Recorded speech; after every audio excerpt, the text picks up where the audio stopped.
ಗುಜರಾತ್ ರಾಜ್ಯದ ಮೋರ್ವಿ ಎಂಬ ಜಿಲ್ಲಾ ಕೇಂದ್ರವಾದ ಪಟ್ಟಣದಲ್ಲಿ 2016ರಲ್ಲಿ ಶ್ರೀಯುತ ನಿರಂಜನ್ ಭಾಯಿ ವರ್ಮಾರವರು ನೀಡಿದ ಪ್ರವಚನದ ಕನ್ನಡ ಅನುವಾದ ದಿನ 5. ಇಂದಿನ ವ್ಯಾಖ್ಯಾನದಲ್ಲಿ ನಾವು ನಿಮ್ಮ ಪ್ರದೇಶದಲ್ಲಿ ಬರುವ ಆರೋಗ್ಯ ಸಮಸ್ಯೆಗಳಿಗೆ ಗೋಮಾತೆ ಹೇಗೆ ಸಮಾಧಾನ ನೀಡಬಲ್ಲಳು ಎಂದು ತಿಳಿಯಲಿದ್ದೇವೆ. ಗವ್ಯಗಳಿಂದ ನಾವು ರೋಗಗಳ ಮೇಲೆ ಹೇಗೆ ವಿಜಯವನ್ನು ಗಳಿಸಬಲ್ಲೆವು? ರೋಗಗಳ ವಿಚಾರದಲ್ಲಿ ತಿಳಿಯಬೇಕಾದ ಪ್ರಶ್ನೆಗಳನ್ನು ದಯವಿಟ್ಟು ಕಾಗದದಲ್ಲಿ ಬರೆದುಕೊಡಿ ಎಂದು ವಿನಂತಿಸುತ್ತೇನೆ. ಒಬ್ಬ ವ್ಯಕ್ತಿ ಒಂದು ರೋಗವನ್ನು ಕುರಿತು ಪ್ರಶ್ನೆಯನ್ನು ಬರೆದ ಚೀಟಿಯನ್ನು ಕೊಡಲಿ. ಅಂತಹ 4-5 ರೋಗಗಳನ್ನು ಕುರಿತು ವಿವರ ನೀಡಬಹುದೆಂದು ತಿಳಿಯುತ್ತೇನೆ. ನಿನ್ನೆ ನಾವು ಮಹರ್ಷಿ ವಾಗ್ಭಟ್ಟರ 46 ದಿನಚರಿಯೆಯ ಸೂತ್ರಗಳ ವಿಷಯ ತಿಳಿಸಿದೆವು. ಅದರಲ್ಲಿ 12-13 ಸೂತ್ರಗಳ ವಿಶ್ಲೇಷಣೆ ಮಾಡಲಾಯಿತು. ಅಷ್ಟನ್ನಾದರೂ ನಾವು ಜೀವನದಲ್ಲಿ ಅಳವಡಿಸಿಕೊಂಡರೆ ಜೀವನ ನಿರೋಗಿಯಾಗುವುದು. ಮಹರ್ಷಿ ವಾಗ್ಭಟ್ಟರು ನೀಡಿರುವ ಇನ್ನೊಂದು ಬಹಳ ಮುಖ್ಯವಾದ ನಿನ್ನೆ ಚರ್ಚಿತವಾಗದ ವಿಚಾರವಿದೆ. ಅದು ಗರ್ಭ ಸಂಸ್ಕಾರದ ವಿಚಾರ. ಇದನ್ನು ಪೂರ್ತಿಗೊಳಿಸಿ ಇಂದಿನ ವಿಚಾರಕ್ಕೆ ಹೋಗಲಿದ್ದೇನೆ. ಗರ್ಭ ಸಂಸ್ಕಾರ ವಿಚಾರವನ್ನು ಅವರು ತಮ್ಮ ಜೀವನದಲ್ಲಿ ವೈವಾಹಿಕ ಬಂಧನದಲ್ಲಿ ಬೀಳದೆಯೇ ಪ್ರಸ್ತುತಪಡಿಸಿದ್ದಾರೆ. ಅದು ಅದ್ಭುತವಾಗಿದೆ. ಇದರಿಂದ ನಾವು ಊಹಿಸಬಹುದು, ಅವರು ಕೇವಲ ಚಿಕಿತ್ಸಾಶಾಸ್ತ್ರದ ಅನುಭವಿಯಷ್ಟೇ ಅಲ್ಲದೆ ಪರಮಾತ್ಮನೊಂದಿಗೆ ನಿಕಟ ಸಂಬಂಧವನ್ನು ಹೊಂದಿದ್ದರೆಂದು ತಿಳಿಯಬಹುದು. ಮಹರ್ಷಿ ವಾಗ್ಭಟ್ಟರು ಈ ದೇಶದ ತಾಯಿಯಾಗುವವಳನ್ನು ಕೇಳುತ್ತಾರೆ, ಈ ರಾಷ್ಟ್ರದ ಉನ್ನತಿಗಾಗಿ ನಿನಗೆ ಎಂತಹ ಪುತ್ರ ಪುತ್ರಿ ಬೇಕು ಎಂದು. ಎಂತಹ ಪುತ್ರ ಪುತ್ರಿ ಬೇಕೋ ಅಂತಹ ಮಗುವನ್ನು ಪಡೆದುಕೊಳ್ಳಬಹುದು.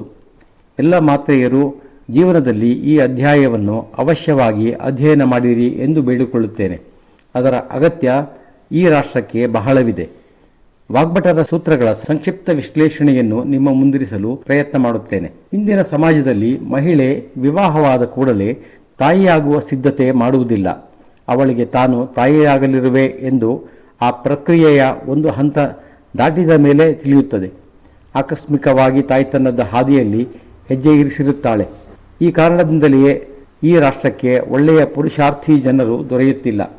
ನೀವು ಯಾರಾದರೂ ಕೃಷಿಕನನ್ನು ನೀನು ಉತ್ತಮ ಫಸಲನ್ನು ಪಡೆಯಲು ಕೃಷಿಯನ್ನು ಹೇಗೆ ಮಾಡುವೆ ಎಂದು ಕೇಳಿದರೆ ಅವನು ಹೇಳುತ್ತಾನೆ, ನಾನು ಹೊಲದಲ್ಲಿ ಬೀಜಾರೋಪಣೆ ಮಾಡಬೇಕಾದರೆ ಅದಕ್ಕೆ 3 ತಿಂಗಳ ಮೊದಲು ಹೊಲವನ್ನು ಉಳುತ್ತೇನೆ. ಕಳೆ ಕೂಳೆಗಳನ್ನು ತೆಗೆದು ಶುದ್ಧಗೊಳಿಸುತ್ತೇನೆ. ಮಣ್ಣಿನ ಫಲವತ್ತತೆಯ ಪರೀಕ್ಷೆ ಮಾಡುತ್ತೇನೆ. ಮಣ್ಣಿನ ಫಲವತ್ತತೆ ಸಾಲದೆನಿಸಿದರೆ ಗೋಮಾತೆಯ ಗೋವರ ಗೋಮೂತ್ರವನ್ನು ಬೆಳೆಸುತ್ತೇನೆ. ಇವೆಲ್ಲವೂ ಮಳೆ ಬರುವ ಮೊದಲು ಕೃಷಿಕನು ತನ್ನ ಹೊಲದ ಬಿತ್ತನೆಗೆ ಸಿದ್ಧತೆಯಾಗಿ ಮಾಡುವನು. ಮಳೆಯ ಮೊದಲ ಹನಿಗಳು ಬಿದ್ದ ಮೇಲೆ ಅವನು ತನ್ನ ಹೊಲದಲ್ಲಿ ಬೀಜಾರೋಪಣೆ ಮಾಡುತ್ತಾನೆ. ಬೀಜವನ್ನು ಬಿತ್ತನೆಗೆ ಮೊದಲು ಪರೀಕ್ಷಿಸುತ್ತಾನೆ. ಅದಕ್ಕಾಗಿಯೇ ನಮ್ಮ ಪರಂಪರೆಯ ಪರ್ವ ಹಬ್ಬಗಳಲ್ಲಿ ವಿಧಿವಿಧಾನಗಳಿವೆ. ಬೀಜಗಳನ್ನು ಪರೀಕ್ಷಾರ್ಥವೆಂದೇ ಮೊಳೆಯಿಸಿ ಬೆಳೆಯಿಸಿ ನೋಡುವರು. ನಂತರ ಉತ್ತಮವಾದವನ್ನು ಆಯ್ಕೆ ಮಾಡುವರು. ಇಷ್ಟೆಲ್ಲ ಪರೀಕ್ಷೆಗಳನ್ನು ಕೇವಲ ಬೆಳೆ ಬೆಳೆಯಲು ಕೃಷಿಕನು ಮಾಡುತ್ತಾನೆ. ಆದರೆ ನಮ್ಮ ವಂಶಾಭಿವೃದ್ಧಿಗೆ, ನಮ್ಮ ಮನೆಗೆ ಬರುವ ಮಗುವಿಗಾಗಿ ಏನು ಸಿದ್ಧತೆ ಮಾಡುತ್ತಿರುವರು ಈಗಿನ ಸಂಸಾರಿಗಳು? ಪುರುಷನು ತನ್ನ ಬೀಜಪುಷ್ಟಿಗಾಗಿ ಸಿದ್ಧತೆ ನಡೆಸುವುದಿಲ್ಲ.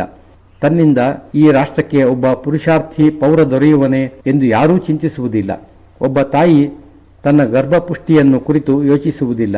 ಅದರ ಸಿದ್ಧತೆಯೇ ಏನೂ ನಡೆಯುವುದಿಲ್ಲ. ಒತ್ತೇ ಆಗದೆ ಗರ್ಭ ನಿಲ್ಲುತ್ತದೆ. ಆ ಮಕ್ಕಳೇ ಈ ದೇಶದ ಪ್ರಜೆಗಳಾಗುವರು.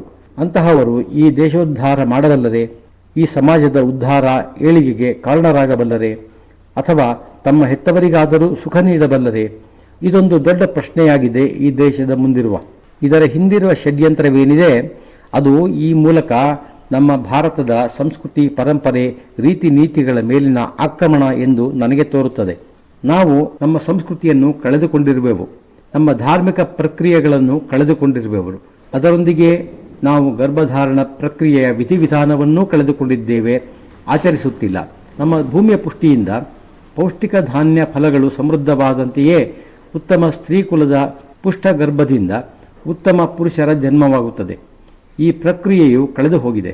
ಆದ್ದರಿಂದ ನಾನು ಎಲ್ಲ ಸ್ತ್ರೀಯರಲ್ಲಿಯೂ ನೀವು ನಿಶ್ಚಯವಾಗಿ ಮಹರ್ಷಿ ವಾಗ್ಭಟರ ಅಷ್ಟಾಂಗ ಹೃದಯಂನ ಅಧ್ಯಯನ ಮಾಡಿರಿ ಎಂದು ವಿನಂತಿಸಿಕೊಳ್ಳುತ್ತೇನೆ.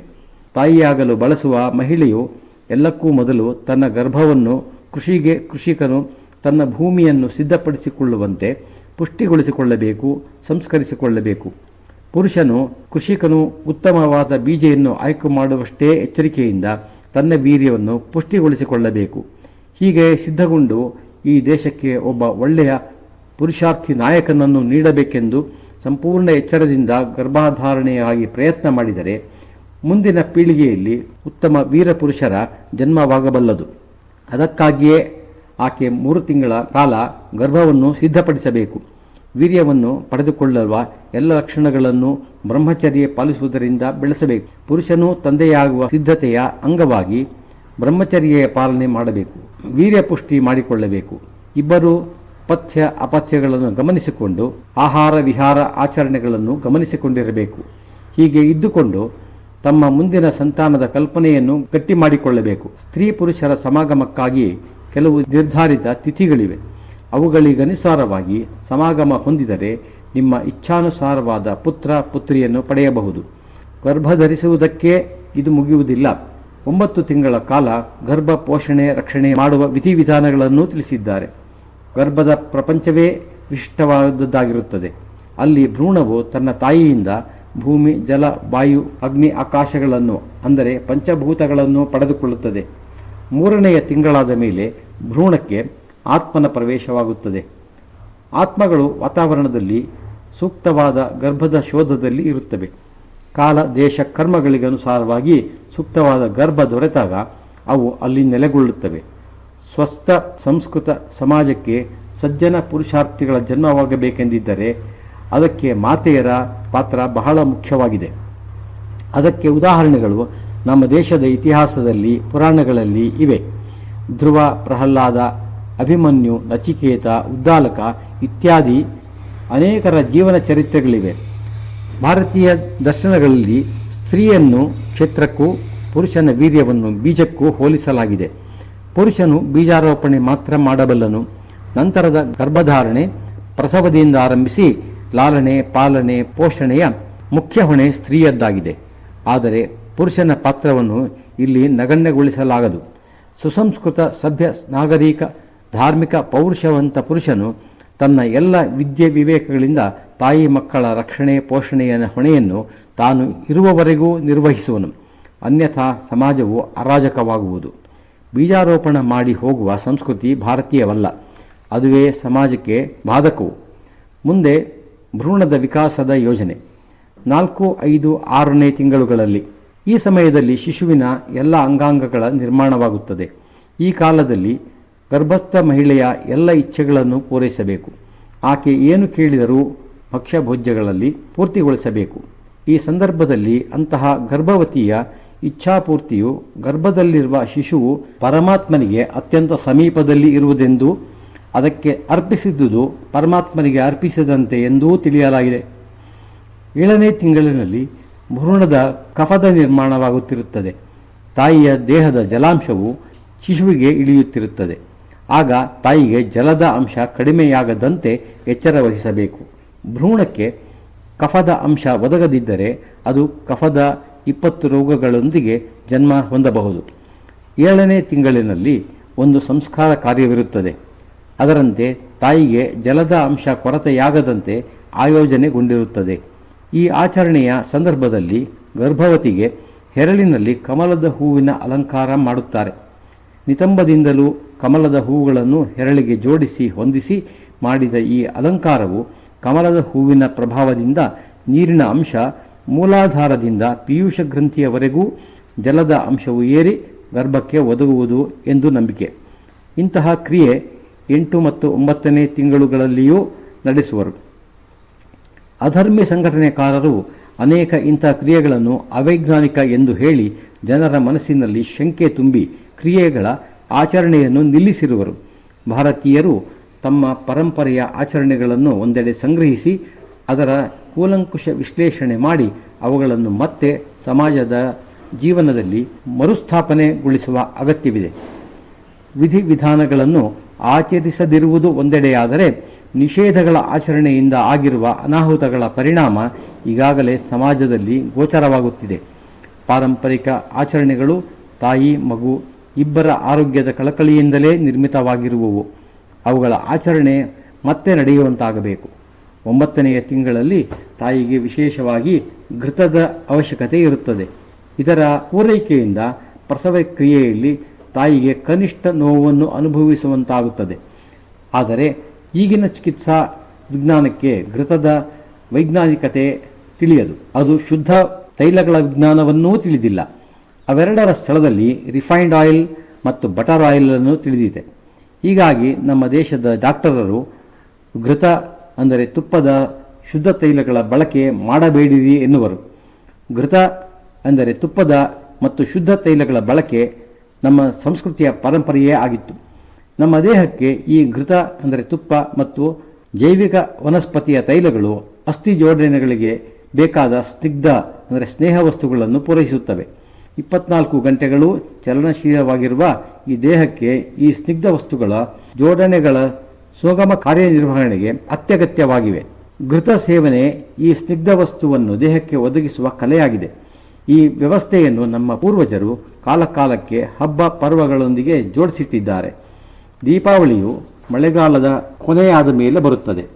ವರ್ಷ ಋತುವಿನಲ್ಲಿ ಜಲ ಮತ್ತು ವಾಯುಗಳ ಪ್ರಕೋಪ ಇರುತ್ತದೆ. ಇದರಿಂದ ನಮ್ಮ ದೇಹದ ತೈಲಾಂಶಗಳು ಒಣಗಿ ಹೋಗಿರುತ್ತವೆ. ದೀಪಾವಳಿಯ ಸಂದರ್ಭದಲ್ಲಿ ತೈಲಾಂಶದ ಪದಾರ್ಥಗಳ ಸೇವನೆ ಮಾಡುತ್ತೇವೆ. ಎಣ್ಣೆಯಲ್ಲಿ ಕರಿದ ವಸ್ತುಗಳು, ಭೋಜ್ಯಗಳ ಸೇವನೆ ಬೇಕಾದಷ್ಟಿರುತ್ತದೆ. ಚಳಿಗಾಲ ಬರುವ ಮೊದಲು ಇವೆಲ್ಲವನ್ನು ಮಾಡಲು ಆದೇಶಿಸಲಾಗಿದೆ. ಶೀತ ಋತುವಿನಲ್ಲಿ ದೇಹದ ಅಗತ್ಯವು ಇದರಿಂದ ಪೂರೈಕೆಗೊಳ್ಳುತ್ತದೆ. ನಂತರ ವಸಂತ ಋತು ಬರುವುದು. ಆಗ ಮತ್ತೆ ತೈಲಾಂಶದ ಸೇವನೆ ಮಾಡಲಾಗುತ್ತದೆ. ಹೋಳಿಯ ನಂತರ ಬಿಸಿಲ ಕಾಲ ಬರುತ್ತದೆ. ಮತ್ತೆ ಶರೀರಕ್ಕೆ ಸ್ನೇಹ ಪದಾರ್ಥ ದೊರೆಯುತ್ತದೆ. ಮುಂದಿನ ಋತುವಿನವರೆಗೆ ಅದು ನಿರಾತಂಕವಾಗಿ ಕಾರ್ಯನಿರ್ವಹಣೆಗೆ ಸಹಾಯಕವಾಗುವುದು.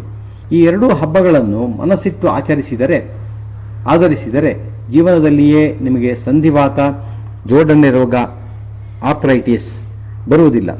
ಮಕ್ಕಳಿಗೂ ಈ ಸ್ನೇಹ ವಸ್ತು ದೊರೆಯುವಂತೆ ಮಾಡಲು ತಾಯಿಯಾಗಲಿರುವವಳು ಚೆನ್ನಾಗಿ ಘೃತವನ್ನು ಸೇವನೆ ಮಾಡಬೇಕು. ತೈಲ ಮತ್ತು ಘೃತವನ್ನು ದೂರಾಗಿಸಬೇಡಿ. ಆದರೆ ತೈಲ ಎಂದುಕೊಂಡು ರಿಫೈನ್ಡ್ ಸೇವನೆ ಮಾಡಬೇಡಿ. ತುಪ್ಪ ಎಂದುಕೊಂಡು ಬಟರ್ ಆಯಿಲ್ ಸೇವನೆ ಮಾಡಬೇಡಿ. ಹೀಗೆ ಆಹಾರ ಪದ್ಧತಿಯನ್ನು ನಿಷ್ಠೆಯಿಂದ ಆಚರಿಸಿದರೆ ಸಹಜ ಸುಖಪ್ರಸವವಾಗುವುದು. ನಮ್ಮ ದೇಶದಲ್ಲಿ ಒಂದು ಷಡ್ಯಂತ್ರ ನಡೆಯುತ್ತಿದೆ. ಬಹಳ ಭಯಂಕರವಾದದ್ದು ಅದು. ನಮ್ಮ ದೇಶದ ಮೆಡಿಕಲ್ ಸೈನ್ಸ್ನ ಡಾಕ್ಟರ್ಗಳು ಮತ್ತು ವ್ಯಾಪಾರಿಗಳಲ್ಲಿ ಭ್ರಷ್ಟತೆ ತುಂಬಲಾಗಿದೆ. ಅವರು ಮುಚ್ಚಿದ ಬಾಗಿಲಿನ ಹಿಂದೆ ನಡೆಯುವ ಸಭೆಗಳಲ್ಲಿ ಈ ದೇಶದಲ್ಲಿ ಎಲ್ಲೆಡೆಯಲ್ಲಿಯೂ 100ಕ್ಕೆ 100 ಮಕ್ಕಳು ಶಸ್ತ್ರಕ್ರಿಯೆಯಿಂದ ಸಿಸೇರಿಯನ್ನಿಂದ ಹುಟ್ಟಬೇಕು ಎಂಬ ಉದ್ದೇಶದಿಂದ ಕೆಲಸ ಮಾಡುತ್ತಿದ್ದಾರೆ. ಆ ಮೆಡಿಕಲ್ ಕಾನ್ಫರೆನ್ಸ್ಗಳಲ್ಲಿ ಇಂತಹವುಗಳೇ ಚರ್ಚೆಯಾಗುವುದು. ವ್ಯವಸ್ಥೆಯಲ್ಲಿ ಹೀಗೆ ಮಾಡುವುದಾದರೆ ಸಹಜವಾಗಿ ಮಕ್ಕಳ ಹೆರಿಗೆ ಆಗುವ ಸಾಧ್ಯತೆ ಕಡಿಮೆಯಾಗುವುದು. ಇದಕ್ಕಾಗಿ ಸರ್ಕಾರವೂ ಸಹ ಎಲ್ಲ ಪ್ರಾಥಮಿಕ ಆರೋಗ್ಯ ಕೇಂದ್ರಗಳಲ್ಲಿ ಎಲ್ಲ ಆಂಟಿಬಯೋಟಿಕ್, ಕಬ್ಬಿಣದ, ಸುಣ್ಣದ, ಮೆಗ್ನೀಷಿಯಂನ ಮಾತ್ರೆಗಳನ್ನು ದೊರೆಯುವಂತೆ ಮಾಡಿದೆ. ಈ ಮಾತ್ರೆಗಳನ್ನು ಸೇವಿಸಿದ ಗರ್ಭಿಣಿಯ ಮಗು ಬಲೂನಿನಂತೆ ದಪ್ಪವಾಗುತ್ತದೆ. ಆಗ ಈ ಮಗು ಸಹಜವಾಗಿ ಯೋನಿದ್ವಾರದಿಂದ ಹೊರಬರಲು ಸಾಧ್ಯವಾಗುವುದಿಲ್ಲ. ತಿಳಿದೇ ಹೀಗೆ ಮಕ್ಕಳ ಗಾತ್ರವನ್ನು ಹೆಚ್ಚಾಗುವಂತೆ ಮಾಡಲಾಗುತ್ತದೆ. ಕಾರಣ ನೈಸರ್ಗಿಕ ಪ್ರಸವ ಆಗದಿರಲಿ ಎಂದು. ಈ ಸಂಚಿಗೆ ಒಳಗಾಗಬೇಡಿ. ಸರ್ಕಾರದ ನಿಯಮಗಳು ಎಷ್ಟು ನೀತಿಗೆಟ್ಟಿವೆ ಎಂದರೆ ಯಾವ ಮಹಿಳೆಯ ಹೆರಿಗೆಯನ್ನು ಮನೆಯಲ್ಲಿಯೇ ನಡೆಸಕೂಡದು ಎಂದು ಕಾನೂನು ಮಾಡಲಾಗಿದೆ. ಆಸ್ಪತ್ರೆಗೇ ಬರಲೇಬೇಕು. ಆಸ್ಪತ್ರೆಯಲ್ಲಿ ನೈಸರ್ಗಿಕ ಪ್ರಸವ ಆಗದಿರಲಿ ಎಂದು ಆಶಿಸುವ ಡಾಕ್ಟರರ ಕೈಗೆ ಆ ಗರ್ಭಿಣಿಯನ್ನು ಒಪ್ಪಿಸಲಾಗುವುದು. ಒಂದು ಕಹಿ ಮಾತು ಹೇಳುತ್ತೇನೆ. ಇಲ್ಲಿ ಯಾರಾದರೂ ಡಾಕ್ಟರ್ ಇದ್ದರೆ ಕ್ಷಮಿಸಬೇಕು. ವಿನಮ್ರತೆಯಿಂದ ಹೇಳುತ್ತೇನೆ, ಎಲ್ಲ ಡಾಕ್ಟರರು ಹಾಗೆ ಇಲ್ಲ. ಆದರೆ ದೇಶದ 90ರಿಂದ 95% ಡಾಕ್ಟರ್ ಭ್ರಷ್ಟರಾಗಿದ್ದಾರೆ. ನಮ್ಮ ಆತ್ಮೀಯ ಒಬ್ಬ ಸೋದರಿ ನರ್ಸ್ ಆಗಿದ್ದಾರೆ. ನಾನು ಆಕೆಯನ್ನು ಒಮ್ಮೆ, ಏನಮ್ಮ, ನಿಮ್ಮ ಆಸ್ಪತ್ರೆಯಲ್ಲಿ ಬರುವ ಎಲ್ಲ ಗರ್ಭಿಣಿಯರ ಪರಿಸ್ಥಿತಿ ವಿಷಮ ಸ್ಥಿತಿಯಲ್ಲಿಯೇ ಇರುತ್ತದೆಯೇ ಎಂದು ಪ್ರಶ್ನಿಸಿದೆ. ಆಕೆ ಉತ್ತರಿಸಲಿಲ್ಲ. ಪದೇ ಪದೇ ಕೇಳಿದಾಗ ಕಣ್ಣೀರು ಹಾಕಿಕೊಂಡು ಹೇಳಿದಳು, ನಾನು ಸತ್ಯ ಹೇಳಿದರೆ ನನ್ನ ಕೆಲಸ ಹೋಗುತ್ತದೆ. ಇನ್ನು 6 ತಿಂಗಳಲ್ಲಿ ನಿವೃತ್ತಿಯಾಗಲಿದೆ ಎಂದ ಆಕೆ, ನಿಮ್ಮ ಹೆಸರನ್ನು ಎಲ್ಲೂ ಉಲ್ಲೇಖಿಸುವುದಿಲ್ಲ, ವಿಚಾರ ತಿಳಿಸಿ ಎಂದುದಕ್ಕೆ, ನನ್ನ ಬಡತನ ಈ ಕೆಲಸ ಮಾಡಿಸುತ್ತಿದೆ. ನನ್ನ ಕುಟುಂಬ ನಿರ್ವಹಣೆಯ ಸಾಮರ್ಥ್ಯವಿದ್ದಿದ್ದರೆ ಎಂದೋ ಈ ಕಟುಕ ಕೆಲಸವನ್ನು ಬಿಟ್ಟು ಹೋಗುತ್ತಿದ್ದೆ ಎಂದಳು. ಏಕಮ್ಮ ಇಷ್ಟು ಕಹಿ ಮಾತನ್ನು ಹೇಳುತ್ತಿರುವೆ ಎಂದೆ. ಅದಕ್ಕೆ, ನಮ್ಮ ಆಸ್ಪತ್ರೆಗೆ ಬರುವ 90-95% ಗರ್ಭಿಣಿಯರು ನೈಸರ್ಗಿಕವಾಗಿ ಪ್ರಸವಿಸಲು ಸಮರ್ಥರಿರುತ್ತಾರೆ. ಅವರಿಗೆ ಶಸ್ತ್ರಕ್ರಿಯೆಯ ಅಗತ್ಯ ಇರುವುದಿಲ್ಲ.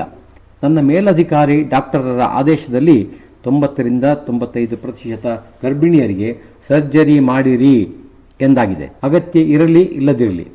ಆಕೆ ಮಧ್ಯಪ್ರದೇಶದ ಒಂದು ದೊಡ್ಡ ಆಸ್ಪತ್ರೆಯ ಹಿರಿಯ ನರ್ಸ್.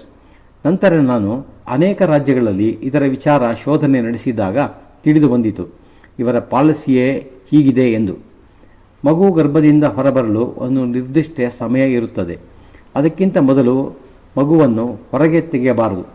ಈ ವಿಚಾರದಲ್ಲಿ ವಾಗ್ಭಟರು ಗರ್ಭಿಣಿಗೆ ಪ್ರಸವ ವೇದನೆ ಆರಂಭವಾಗಿ ಇನ್ನು ಯಾವಾಗಲಾದರೂ ಮಗು ಹೊರಬರಬಹುದು ಎನ್ನಿಸಿದಾಗ ಭಾರತೀಯ ಪ್ರಜಾತಿಯ ಪ್ರಾದೇಶಿಕ ತಳಿಯ ಗೋಮಾತೆಯ ತಾಜಾ ಗೋವರ ರಸವನ್ನು ಸೇವಿಸಬೇಕು ಎಂದಿದ್ದಾರೆ.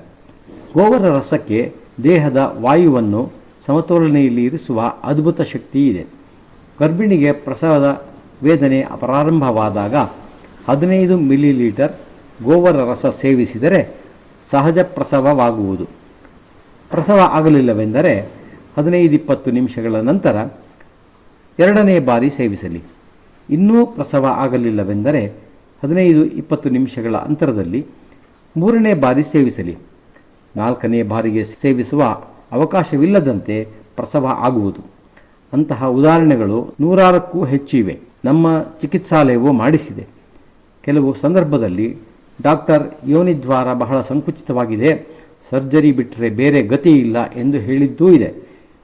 ಕೆಲವರಂತೂ ಮಾತನಾಡುತ್ತಲೇ ನಗುನಗುತ್ತಾ ಹೆತ್ತಿದ್ದಾರೆ. ಬೆರಳೆಣಿಕೆಯಷ್ಟು ಮಂದಿ ಮಾತ್ರವೇ 3ನೇ ಬಾರಿ ಗೋವರ ರಸ ಸೇವಿಸಬೇಕಾಗಿ ಬಂದಿತ್ತು. ಸಹಜ ಪ್ರಸವಕ್ಕೆ ಉತ್ತಮ ಔಷಧವೆಂದರೆ ಭಾರತೀಯ ಪ್ರಜಾತಿಯ ಪ್ರಾದೇಶಿಕ ತಳಿಯ ಗೋಮಾತೆಯ ತಾಜಾ ಗೋವರ ರಸವೇ ಆಗಿದೆ. ಗೋವರ ರಸ ಸಂಗ್ರಹ ವಿಧಾನ. ಮೊದಲು ಗೋವು ಗೋಮಾತೆಯೇ ಎಂದು ನಿಶ್ಚಿತಪಡಿಸಿಕೊಳ್ಳಿರಿ. ಒಂದು ಶುದ್ಧವಾದ ಬಿಳಿಯ ಹತ್ತಿಯ ಬಟ್ಟೆಯನ್ನು ಗೋವರದಲ್ಲಿ ಕಲಸಿರಿ. ಶುದ್ಧ ಹತ್ತಿಯ ಬಿಳಿಯ ಬಟ್ಟೆಯು ಗೋವರ ರಸವನ್ನು ತನ್ನಲ್ಲಿ ಹೀರಿಕೊಳ್ಳುತ್ತದೆ. ಬಟ್ಟೆಯನ್ನು ಒಂದು ಪಾತ್ರೆಗೆ ಹಿಂಡಿಕೊಳ್ಳಿರಿ. ದೊರೆಯುವುದು ಗೋವರ ರಸ. ಹೀಗೆ ಸಂಕ್ಷಿಪ್ತವಾಗಿ ವಾಗ್ಭಟರ ಗರ್ಭ ಸಂಸ್ಕಾರದ ವಿಚಾರವನ್ನು ನಿಮ್ಮ ಮುಂದಿರಿಸಿದ್ದೇನೆ. ಮಹರ್ಷಿ ವಾಗ್ಭಟರ ಸುಮಾರು 52 ಸೂತ್ರಗಳಿವೆ. ನೀವು ಬೇಕಾದರೆ ಅವುಗಳ ಅಧ್ಯಯನ ಮಾಡಿರಿ. ಯಾವ ಸೂತ್ರವಾದರೂ ಸ್ಪಷ್ಟವಾಗಲಿಲ್ಲವೆಂದರೆ ನಮ್ಮ ವೆಬ್ಸೈಟ್ ಮೂಲಕ ನಮ್ಮನ್ನು ಸಂಪರ್ಕಿಸಿ. ಮಗುವು ಜನ್ಮಿಸಿದ ಮೇಲೆ ಏನು ಮಾಡಬೇಕು? ಈಗ ಮಗುವಿಗೆ ಹಿಂದೆ ಅಮೃತ ನಿರ್ಮಾಣದ ಸೂತ್ರ ಹೇಳಿದ್ದೇನಲ್ಲ, ಅದನ್ನು ಮಗುವಿನ ಮೇಲೆ ಪ್ರಯೋಗಿಸಿರಿ. ಪ್ರಸವವಾದ ಮೇಲೆ 5 ಗವ್ಯಗಳನ್ನು ಒಂದೊಂದು ಚಮಚದಷ್ಟು ತೆಗೆದುಕೊಳ್ಳಿ. ಎಲ್ಲವನ್ನು ಮಿಶ್ರಣ ಮಾಡಿ ಇಟ್ಟುಕೊಳ್ಳಿ. ದಿನದ ಸಮಯದಲ್ಲಿ ಸೂರ್ಯ ಪ್ರಖರವಾಗಿದ್ದರೆ ಸೂರ್ಯನ ಬಿಸಿಲಿನಲ್ಲಿ ತಪ್ಪಿಸಿರಿ. ರಾತ್ರಿಯಾದರೆ ಮಂದಾಗ್ನಿಯ ಮೇಲೆ ಬೆಚ್ಚಗಾದ ಮೇಲೆ ಮಗುವಿಗೆ 3 ಹನಿಗಳನ್ನು ತಾಯಿಯ ಹಾಲು ಕೊಡುವುದಕ್ಕೂ ಮೊದಲೇ ಸೇವಿಸುವಂತೆ ಮಾಡಿರಿ. ಉಳಿದ ಅಮೃತ ಪಂಚಗವ್ಯವನ್ನು ತಾಯಿಗೆ ಸೇವಿಸಲು ನೀಡಿರಿ. ಈ ಪ್ರಕ್ರಿಯೆಯನ್ನು ನೀವು 6 ದಿನಗಳ ಕಾಲ ಮಾಡಲು ಸಾಧ್ಯವಾದರೆ ಮಗುವಿಗೆ ಯಾವ ವ್ಯಾಕ್ಸಿನ್ನ ಅಗತ್ಯವೂ ಬೀಳುವುದಿಲ್ಲ. ಯಾವುದೇ ಆಂಟಿಬಯೋಟಿಕ್ನ ಡ್ರಾಪ್ ಅಗತ್ಯ ಬೀಳುವುದಿಲ್ಲ. 100 ಮಕ್ಕಳ ಮೇಲೆ ಈ ಪ್ರಯೋಗ ನಡೆದಿದೆ. ಎಲ್ಲರೂ ಸ್ವಸ್ಥವಾಗಿ ಬೆಳೆದಿದ್ದಾರೆ. ಗರ್ಭದ ವಾತಾವರಣಕ್ಕಿಂತ ಭಿನ್ನವಾದ ಪ್ರಪಂಚದ ವಾತಾವರಣದಲ್ಲಿ ಎಲ್ಲವನ್ನೂ ಎದುರಿಸುವ ಶಕ್ತಿಯನ್ನು ಮಗುವಿಗೆ 3 ಗಂಟೆಗಳಲ್ಲಿಯೇ ನೀಡುತ್ತದೆ ಈ ಅಮೃತ ಪಂಚಗವ್ಯ. ಇದರಿಂದ ವಂಚಿತರಾದ ಮಕ್ಕಳು ಮುಂದೆ ಅನೇಕ ರೋಗ ರುಜಿನಗಳಿಗೆ ಈಡಾಗಬಹುದು. ಆ ಮಗುವಿನಲ್ಲಿ ನೈಸರ್ಗಿಕ ರೂಪದಲ್ಲಿ ರೋಗ ನಿರೋಧಕಗಳ ಉತ್ಪನ್ನವಾಗಲಿದೆಯೋ ಅವುಗಳು ನಷ್ಟವಾಗುವು. ಆ ಮಕ್ಕಳು ವಾತಾವರಣದಲ್ಲಿ ಸೂಕ್ಷ್ಮಾಣು ಜೀವಿಗಳಿಂದ ಆಗಬಹುದಾದ ಏರುಪೇರುಗಳಿಗೂ ಸಂವೇದನಶೀಲರಾಗಬಹುದು. ಆದ್ದರಿಂದ ನಾನು ತಾಯಂದಿರಲ್ಲಿ ವಿನಂತಿಸಿಕೊಳ್ಳುವುದೇನೆಂದರೆ ನೈಸರ್ಗಿಕ ರೂಪವಾಗಿ ತಾಯಿಯಾಗಿರಿ.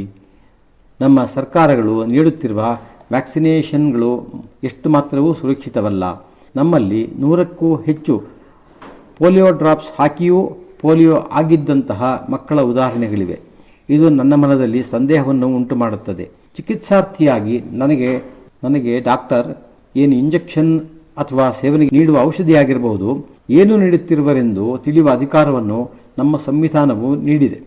ಅದರ ಪ್ರಕಾರ ನಾನು ಸರ್ಕಾರವನ್ನು ಈ ಡ್ರಾಪ್ನಲ್ಲಿ ಏನಿದೆ ಎಂದು ಪ್ರಶ್ನೆ ಮಾಡಿದ್ದು, ಇಂದಿನವರೆಗೂ ಸರ್ಕಾರವು ಮೌನವಾಗಿಯೇ ಇದೆ, ನಿರುತ್ತರವಾಗಿದೆ.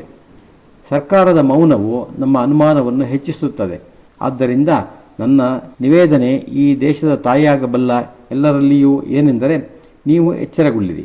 ನಮ್ಮ ದೇಶದ ಇತಿಹಾಸದಲ್ಲಿ ಮಹಿಳೆಯರು ಹೇಗೆ ಗರ್ಭಧಾರಣ ಹೊಂದುತ್ತಿದ್ದರು, ಆ ಪ್ರಕಾರ ನೀವು ಗರ್ಭಧರಿಸಿ ಉತ್ತಮ ಪುರುಷಾರ್ಥ ವೀರಾಂಗನೆಯರ ಸಂತಾನವನ್ನು ಪಡೆಯಿರಿ.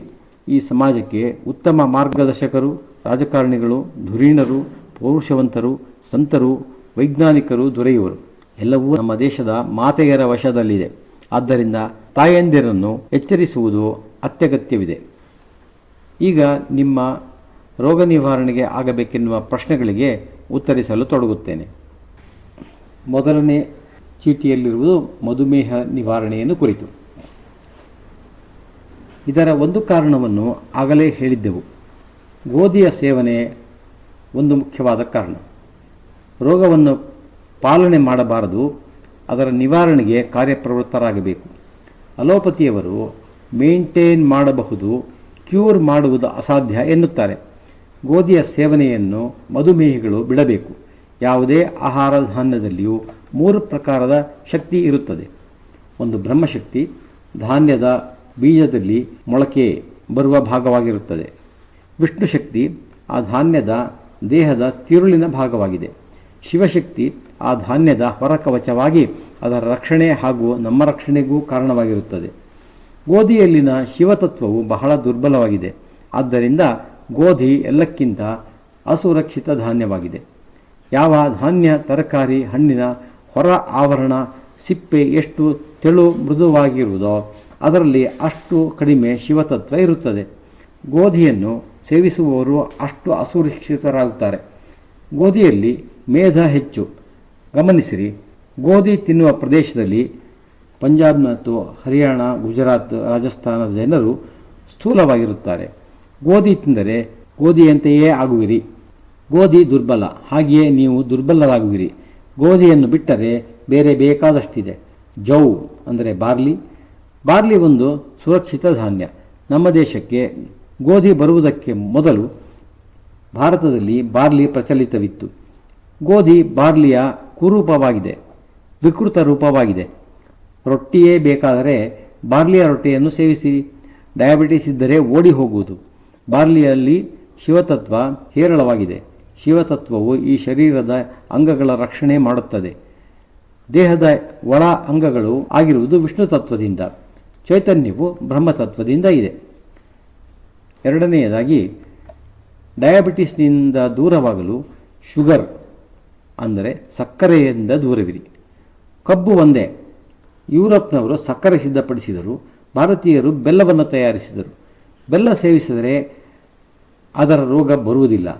ಸಕ್ಕರೆ ಕಾರ್ಖಾನೆಯಲ್ಲಿ ಅದನ್ನು ಸಿದ್ಧಪಡಿಸಲು 17 ತರಹದ ವಿಷವನ್ನು ಬೆಳೆಸುತ್ತಾರೆ. ಆಗ ಸಕ್ಕರೆ ಸಿದ್ಧವಾಗುವುದು. ಅದನ್ನು ಸೇವಿಸಿದರೆ ಈ ದೇಹ ಹೇಗೆ ತಡೆದೀತು? ಮೂರನೆಯದಾಗಿ, ಮಧುಮೇಹ ತರುವುದೆಂದರೆ ನಾವು ಒಟ್ಟು ಕುಟುಂಬದಲ್ಲಿ ಇರದೇ ಇರುವುದು. ಒಂದು ಕುಟುಂಬವೆಂದರೆ ತಂದೆ, ತಾಯಿ, ಮಕ್ಕಳು, ಸೊಸೆಯಂದಿರು, ಮೊಮ್ಮಕ್ಕಳು, ಸೋದರ ಸೋದರಿಯರು ಇತ್ಯಾದಿ. ಈಗಿನ ಕುಟುಂಬದಲ್ಲಿ ತಂದೆ, ತಾಯಿ, ಮಕ್ಕಳು ಅಥವಾ ಮಗು. ಯಾರು ತಮ್ಮ ತಂದೆ, ತಾಯಿ, ಅಜ್ಜ ಅಜ್ಜಿಯರೊಡನೆ ವಾಸಿಸುತ್ತಾರೋ ಅಂತಹವರು ಯಾರಿಗೂ ಮಧುಮೇಹ, ಡಯಾಬಿಟಿಸ್ ಬರುವುದೇ ಇಲ್ಲ. ಯಾರು ತಮ್ಮ ಹೆತ್ತವರನ್ನು ವೃದ್ಧಾಶ್ರಮಕ್ಕೆ ಕಳಿಸುವರೋ ಅವರು ಮಧುಮೇಹಕ್ಕೆ ತುತ್ತಾಗುವರು. ಇದರ ಮಾಹಿತಿ ಸಂಗ್ರಹ ಮಾಡಿದ್ದೇವೆ. ನಮ್ಮ ಚಿಕಿತ್ಸಾಲಯಕ್ಕೆ ಬರುವ ಎಲ್ಲ ಚಿಕಿತ್ಸಾರ್ಥಿಗಳಿಂದಲೂ ಮಾಹಿತಿ ಸಂಗ್ರಹ ನಡೆಯುತ್ತದೆ. ಚಿಕಿತ್ಸಾರ್ಥಿಯ ವಿವರ ಪತ್ರದಲ್ಲಿ ಈ ವಿವರಗಳನ್ನು ಕೇಳಿರುತ್ತೇವೆ. ಮನೆಯಲ್ಲಿ ಯಾರ್ಯಾರಿದ್ದಾರೆ ಇತ್ಯಾದಿಯಾಗಿ.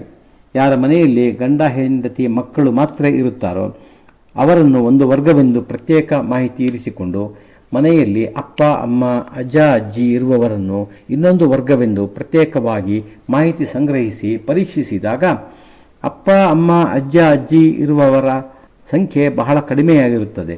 ಮಧುಮೇಹ, ಡಯಾಬಿಟೀಸ್ ದೂರವಾಗಬೇಕೆಂದಿದ್ದರೆ ತಂದೆ ತಾಯಿಯರನ್ನು ವೃದ್ಧಾಶ್ರಮಕ್ಕೆ ಕಳಿಸಬೇಡಿ. ಕಳುಹಿಸಿದರೆ ಮಧುಮೇಹ ಬರುತ್ತದೆ.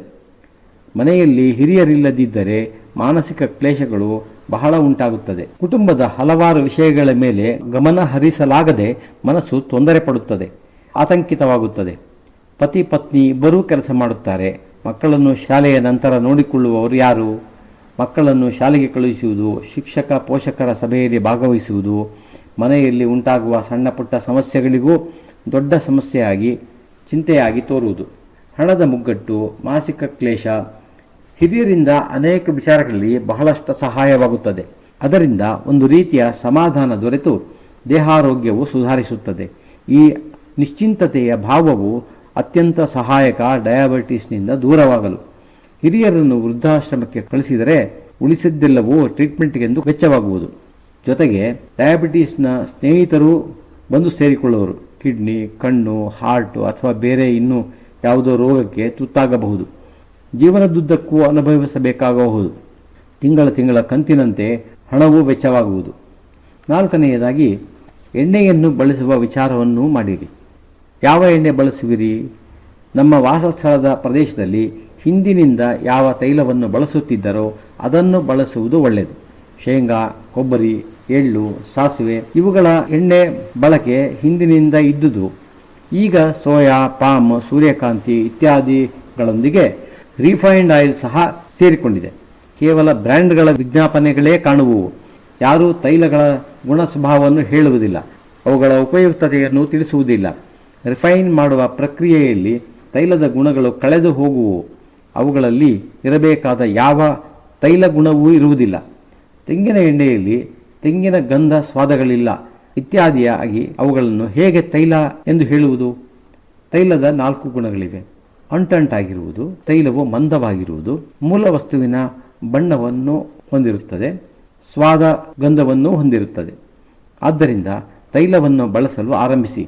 ಡಯಾಬಿಟಿಸ್ ಇಲ್ಲವಾದರೆ ನಿಮಗೆ ಬರುವುದಿಲ್ಲ, ಇದ್ದರೆ ಶೀಘ್ರವಾಗಿ ಅದರಿಂದ ಬಿಡುಗಡೆಗೆ ಸಹಾಯ ದೊರೆಯುವುದು. ಸೋಯಾ ಎಣ್ಣೆ, ಸೂರ್ಯಕಾಂತಿ ಎಣ್ಣೆ ಬಳಸಿದರೆ ವೃದ್ಧಾಪ್ಯದಲ್ಲಿ ಸಂಧಿವಾತ ನಿಶ್ಚಿತ ಎಂದು ತಿಳಿಯಿರಿ. ಇದು ವಾತಾವರಣದ ತಾಪಮಾನ ಸರಾಸರಿ 15 ಡಿಗ್ರಿಗಳಿಗಿಂತ ಕಡಿಮೆ ಇರುವ ಪ್ರದೇಶಗಳಿಗೆ ಒಳ್ಳೆಯದು. ಒಂದು ವನಸ್ಪತಿ ಸಪ್ತರಂಗಿ. ಇದನ್ನು ಗೋಮೂತ್ರದೊಂದಿಗೆ ಸಂಯೋಗಗೊಳಿಸಿದರೆ ಡಯಾಬಿಟಿಸ್ ಮೂಲದಿಂದಲೇ ನಿವಾರಿಸಬಲ್ಲ ಔಷಧ ದೊರೆಯುತ್ತದೆ. 2014ರಲ್ಲಿ ಇದರ ಪ್ರಯೋಗವನ್ನು ನಾವು ಆರಂಭಿಸಿದೆವು. ಅದಕ್ಕೆ ಮೊದಲು ಇದನ್ನು ಕೇಳುವವರಿರಲಿಲ್ಲ. ನಾವು ಈ ವನಸ್ಪತಿಯನ್ನು ಬಳಸಿ ಪರಿಣಾಮವನ್ನು ಜನರ ಮುಂದಿರಿಸಿ ಪ್ರಚಾರ ಮಾಡಿದ ಮೇಲೆ ಎಲ್ಲ ಬಹುರಾಷ್ಟ್ರೀಯ ಕಂಪನಿಗಳು ಕಾಡುಗಳನ್ನೇ ಗುತ್ತಿಗೆ ಹಿಡಿದು ಈ ವನಸ್ಪತಿಯನ್ನು ದೋಚಿಬಿಟ್ಟಿದ್ದಾರೆ. ಇದೀಗ ನಮಗೂ ದುರ್ಲಭವಾಗಿದೆ. ಇದರ ಬದಲಿಯನ್ನು ನಾವು ಕಂಡುಕೊಂಡಿದ್ದೇವೆ.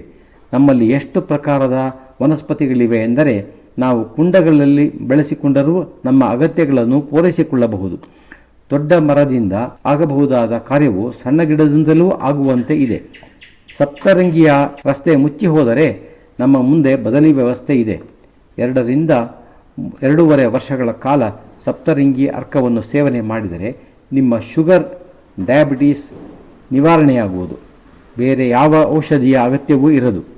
ಶುಗರ್ ಕೌಂಟ್ 600ಕ್ಕೂ ಹೆಚ್ಚಾಗಿದ್ದರೂ ನೀವು ಇದರ ಚೂರ್ಣದೊಂದಿಗೆ ಅರ್ಕ ಸೇವನೆ ಮಾಡಿದರೆ 15 ದಿನಗಳಲ್ಲಿ 200ರ ಬಳಿಗೆ ಬರುವುದು.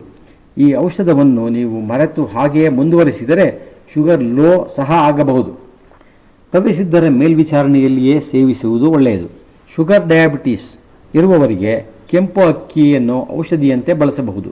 ಇದು ಯುರೋಪಿನವರು ಹೇಳಿದ ವಿಚಾರವಾಗಿದೆ.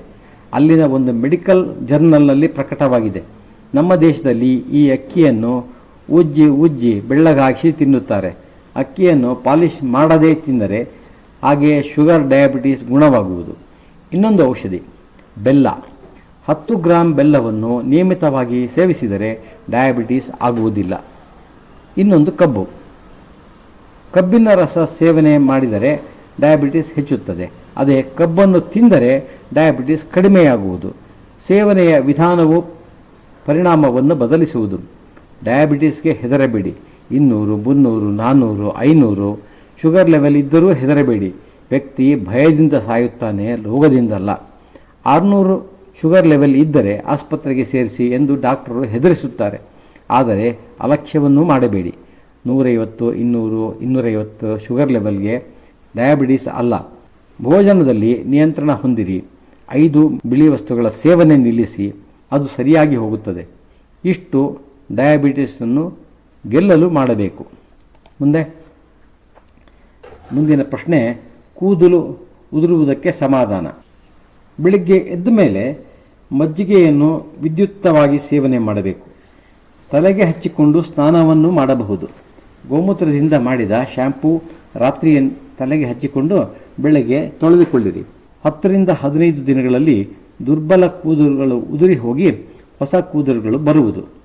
ಬೆಳ್ಳಗಾಗುವುದನ್ನು ಬಿಟ್ಟರೆ ಮತ್ತೆ ಬೇರೆ ಕೂದಲು ಬೆಳ್ಳಗಾಗುವುದಿಲ್ಲ. ಮುಂದಿನ ಪ್ರಶ್ನೆ ಮೂಲವ್ಯಾಧಿಯನ್ನು ಕುರಿತು. ಮೂಲವ್ಯಾಧಿ ಏಕೆ ಆಗುತ್ತದೆ ಎಂದು ತಿಳಿದು ಅದಕ್ಕೆ ವಿರುದ್ಧವಾದ ಆಚರಣೆ ಮಾಡಿರಿ, ಸಮಾಧಾನ ಸಿಗುತ್ತದೆ. ಕಳೆದ ದಿನ ನಾವು ದಿನಚರಿಯ ವಿಷಯ ಚರ್ಚಿಸುವಾಗ ಹೇಳಿದ್ದೆವು, ಆಹಾರ ಜಠರದಲ್ಲಿ ಪಚನೆಯಾಗದಿದ್ದರೆ ಕೊಳೆಯುತ್ತದೆ. ಆಗ ನಮ್ಮ ಕರುಳಿನಲ್ಲಿ ಮಲವು ಕಟ್ಟಿ ಹಾಕಿಕೊಳ್ಳುತ್ತದೆ. ಮಲವಿಸರ್ಜನೆಗೆ ಒತ್ತಡ ಹಾಕಿದಾಗ ಮಲಕ್ಕೆ ಬದಲಾಗಿ ಮಲದ್ವಾರ ಹೊರಗೆ ಬರುತ್ತದೆ. ಇನ್ನೂ ವಿಕೋಪ ಸ್ಥಿತಿಯಲ್ಲಿ ಮಲದ್ವಾರದ ಗೋಡೆಗಳು ಹರಿಯುವುದರಿಂದ ರಕ್ತವು ಬರುತ್ತದೆ. ಆದ್ದರಿಂದ ನಿಮ್ಮ ಭೋಜನವು ಸುಪಾಚ್ಯವಾಗಿರುವಂತೆ ನೋಡಿಕೊಳ್ಳಿರಿ. ಮಲವು ಘನವಾಗದಂತೆ ನೋಡಿಕೊಳ್ಳಿರಿ. ಯೋಗಾಸನದಲ್ಲಿ ಪಶ್ಚಿಮೋತ್ಥಾನಾಸನ ಎಂಬ ಒಂದು ಆಸನವಿದೆ. ಅದನ್ನು ಮಹರ್ಷಿ ವಾಗ್ಭಟರು ಸೂಚಿಸಿದ್ದಾರೆ. ಅದನ್ನು ಮಾಡುವ ಅಭ್ಯಾಸ ಮಾಡಿರಿ. ಪಂಚಗವ್ಯದ ಒಂದು ಘೃತದಿಂದ ಮಾಡಿದ ಔಷಧವಿದೆ. ಅದನ್ನು ಲೇಪನ ಮಾಡಿದರೆ ಗಾಯ ಗುಣವಾಗಲು ಬಹಳ ಲಾಭವಿದೆ. ಮಲಬದ್ಧತೆ ಆಗದಿರಲು ಸಂಜೆ ಭೋಜನವನ್ನು ಸೂರ್ಯಾಸ್ತದ ವೇಳೆಗೆ 7 ಗಂಟೆಗೂ ಮೊದಲು ಮಾಡುವ ಅಭ್ಯಾಸ ಮಾಡಿಕೊಳ್ಳಬೇಕು. ಮತ್ತು ಭೋಜನಾನಂತರ ನೀರು ಕುಡಿಯಬಾರದು. ನೀರು ಕುಡಿದರೆ ಅದು ಜಠರಾಗ್ನಿಯನ್ನು ಶಮನಗೊಳಿಸುತ್ತದೆ. ಆದ್ದರಿಂದ ಅಪಚ, ಮಲಬದ್ಧತೆ ಉಂಟಾಗುವು. ವಾಗ್ಭಟರ ಸೂತ್ರವಿದೆ, ಭೋಜನಾಂತೆ ವಿಷಂವಾರಿ.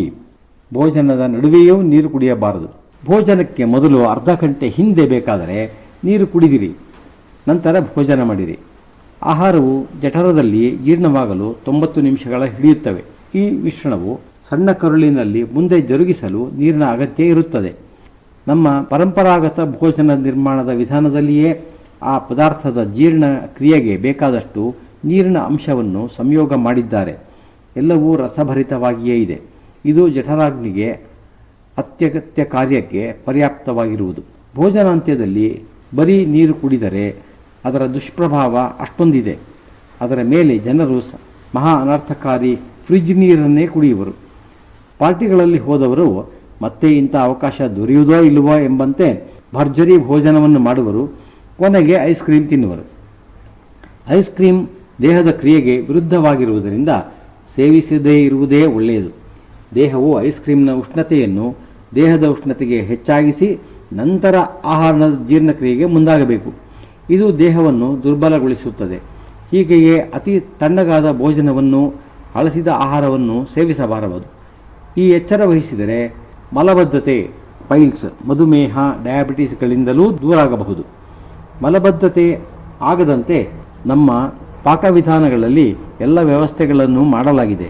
ಪೈಲ್ಸ್ ತೊಂದರೆ ಅಧಿಕವಾಗಿದ್ದರೆ ತುಳಸಿ ಅರ್ಕ, ತ್ರಿಫಲ ಘನವಟಿಯನ್ನು ಸೇವಿಸಿದರೆ ಗಾಯ ಶೀಘ್ರವಾಗಿ ಗುಣವಾಗುವುದು.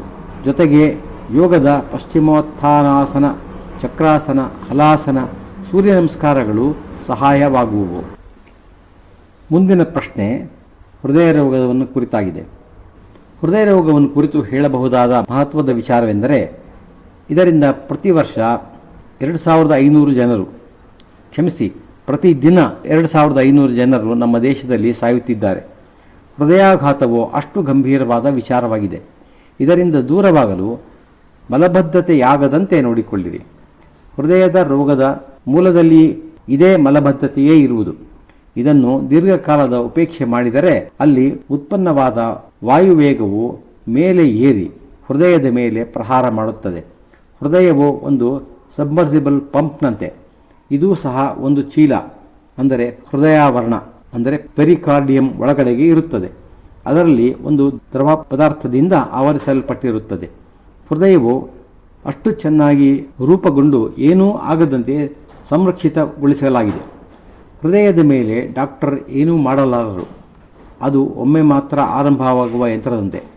ನಾವು ನಮ್ಮ ಪರಂಪರೆಯ ಹಬ್ಬ ಹರಿದಿನಗಳನ್ನು ನಿಷ್ಠೆಯಿಂದ ಆದರದಿಂದ ಆಚರಿಸಿಕೊಂಡು ಬಂದರೆ, ತುಪ್ಪ ಸೇವಿಸುತ್ತಾ ಇದ್ದರೆ ಹೃದಯ ಸಮಸ್ಯೆಯೇ ಉತ್ಪನ್ನವಾಗುವುದಿಲ್ಲ.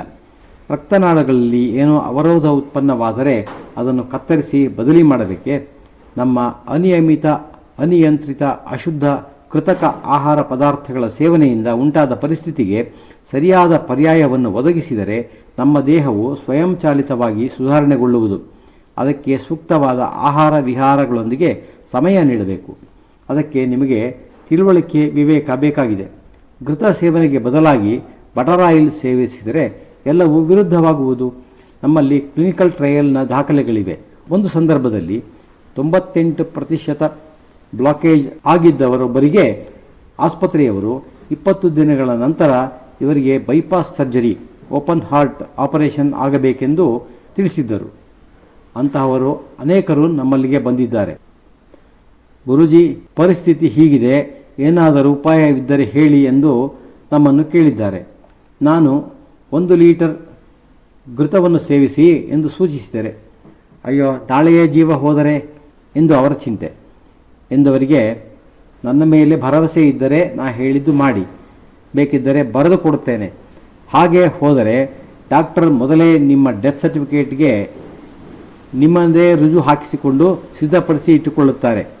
ಆಪರೇಷನ್ ಟೇಬಲ್ ಮೇಲೆ ಏನಾದರೂ ಆದರೆ ಅದಕ್ಕೆ ಡಾಕ್ಟರ್ ಹೊಣೆಗಾರರಲ್ಲ ಎಂದು ಅಂದ ಮೇಲೆ 30 ದಿನಗಳಲ್ಲಿ 1/4 ಲೀಟರ್ ತುಪ್ಪವನ್ನು ಸೇವಿಸುವಂತೆ ಮಾಡಿದರೆ ಏನು ಕಷ್ಟ ನಿಮಗೆ ಎಂದು ಬಲವಂತದಿಂದ ಅವರು ತುಪ್ಪವನ್ನು ಸೇವಿಸುವಂತೆ ಮಾಡುತ್ತೇನೆ. ನಂತರ ಅವರು ಚೆಕಪ್ಗೆ ಹೋದಾಗ ಬ್ಲಾಕೇಜ್ ತೆರೆದಿರುತ್ತದೆ.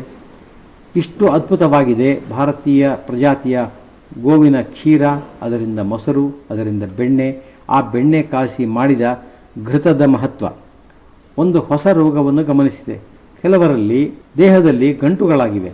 10-12 ಗಂಟುಗಳಾಗಿದ್ದವು. ಎಷ್ಟು ಗಂಟುಗಳನ್ನು ಕತ್ತರಿಸಿ ತೆಗೆಸಬಲ್ಲಿರಿ? ಅಲೋಪತಿಯವರು ಅದನ್ನೇ ಮಾಡಲು ಹೇಳುವರು. 2 ತೆಗೆದರೆ ಮತ್ತೆರಡು ಹುಟ್ಟಿಕೊಳ್ಳುವುದು. ಅದು ಸಹ ಮೇಧ ಹೆಚ್ಚುವುದರಿಂದಲೇ ಆದ ಸಮಸ್ಯೆ. ಘೃತ ಕುಡಿದರೆ ಮೇಧ ಕಡಿಮೆಯಾಗುವುದು. ಘೃತ ಅಂದರೆ ತುಪ್ಪ ಕುಡಿದರೆ ದಪ್ಪವಾಗುವರು ಎಂಬುದನ್ನು ಬಿಡಿ. ತುಪ್ಪವು ದೇಹ ಸೇರಿದ ಮೇಲೆ ದೇಹಕ್ಕೆ ಎಲ್ಲಿ ಅವಶ್ಯಕತೆ ಇರುತ್ತದೆಯೋ ಆ ಅಗತ್ಯವನ್ನು ಪೂರೈಸುತ್ತದೆ. ದಪ್ಪವಾಗಬೇಕಿದ್ದರೆ ದಪ್ಪವಾಗುವರು, ದಪ್ಪವಾಗಿದ್ದರೆ ತೆಳ್ಳಗಾಗುವರು. ದೇಹದ ಅಗತ್ಯಕ್ಕೆ ಅನುಗುಣವಾಗಿ ಕಾರ್ಯನಿರ್ವಹಿಸುವ ಪದಾರ್ಥಗಳು ಯಾವುದಾದರೂ ಇವೆ ಎಂದರೆ ಅವು ಗವ್ಯಗಳಾಗಿವೆ. ಆದ್ದರಿಂದ ಗೋವಿನ ಗವ್ಯಗಳು ಮೆಡಿಸಿನ್ಗಳಲ್ಲ, ಅಮೃತವಾಗಿದೆ. ಅಮೃತದಲ್ಲಿ ಚೈತನ್ಯವಿದೆ, ಜ್ಞಾನವಿದೆ. ದೇಹ ಸೇರಿ ಅಗತ್ಯ ಅರಿತು ಕಾರ್ಯಪ್ರವೃತ್ತವಾಗುವು. ಆದ್ದರಿಂದ ಘೃತ ಸೇವನೆಗೆ ಭಯಪಡಬೇಡಿ. ಆದರೆ ಮಾರುಕಟ್ಟೆಯಲ್ಲಿ ದೊರೆಯುವ ಘೀ, ತುಪ್ಪ, ಗಾಯಕ ದೇಸಿ ಘೀಗಳ ಬಗ್ಗೆ ಸದಾ ಎಚ್ಚರಿಕೆಯಿಂದ ಇರಿ. ಪ್ಯಾಕ್ಡ್ ತುಪ್ಪಗಳ ಕಂಪನಿಗಳವರು ಹಾಲನ್ನು ನೇರವಾಗಿ ಕಡೆದು ಕ್ರೀಮ್ ಬೇರೆ ಮಾಡಿ ಅದರೊಂದಿಗೆ ಫ್ಯಾಟ್, ಲಾರಲ್ ಸಲ್ಫೇಟ್ ಇತ್ಯಾದಿಗಳನ್ನು ಬೆರೆಸಿ ಹಾಲು ಎಂದು ಪ್ಯಾಕ್ ಮಾಡಿ ಮಾರುತ್ತಾರೆ. ಕ್ರೀಮ್ ಬೇರೆಯೇ ಸಿಕ್ಕಿತು ಅದರಿಂದ ಬಟರ್ ಆಯಿಲ್ಗಳನ್ನು ಮಾಡಿ ಕಡಿಮೆ ಬೆಲೆಗೆ ಮಾರುತ್ತಾರೆ. ಅವ್ರಿಗೇನಾಗಬೇಕಾಗಿದೆ? ಘೃತ ಮಾಡಬೇಕಿದ್ದರೆ 1 ಲೀಟರ್ ಘೃತ ಮಾಡಲು 30 ಲೀಟರ್ ಹಾಲು ಬೇಕಾಗುತ್ತದೆ. ಕೆಲವು ಭಾರತೀಯ ಪ್ರಜಾತಿಗಳ ಗೋವುಗಳ ಹಾಲಿನಲ್ಲಿ ವಸ ಅಂದರೆ ಜಿಡ್ಡಿನ ಅಂಶ ಕಡಿಮೆ ಇದ್ದು 34 ಲೀಟರ್ ಹಾಲು ಬೇಕಾಗುತ್ತದೆ. ನಾನು ಭಾರತದ 36 ಪ್ರಜಾತಿ ಗೋವುಗಳ ಹಾಲಿನಿಂದ ಬೆಣ್ಣೆ, ತುಪ್ಪವನ್ನು ಮಾಡಿ ನೋಡಿದ್ದೇನೆ. ನೀವು ಗೋವಿಗೆ ಎಷ್ಟೇ ಪೌಷ್ಟಿಕ ಭೋಜನ ಮಾಡಿಸುತ್ತೀರಿ, ಕನಿಷ್ಠ 26 ಲೀಟರ್ ಹಾಲು ಇಲ್ಲದೆ ತುಪ್ಪ ನಿರ್ಮಾಣ ಸಾಧ್ಯವೇ ಇಲ್ಲ. ನಿಮ್ಮ ಊರಿನಲ್ಲಿ ಹಾಲಿನ ಬೆಲೆ 50 ರೂಪಾಯಿ ಇದ್ದರೆ ರೂಪಾಯಿ 50 × 34 ಅಂದರೆ 1700 ರೂಪಾಯಿಗಳು ಹಾಲಿಗೆ ಆಗುತ್ತದೆ.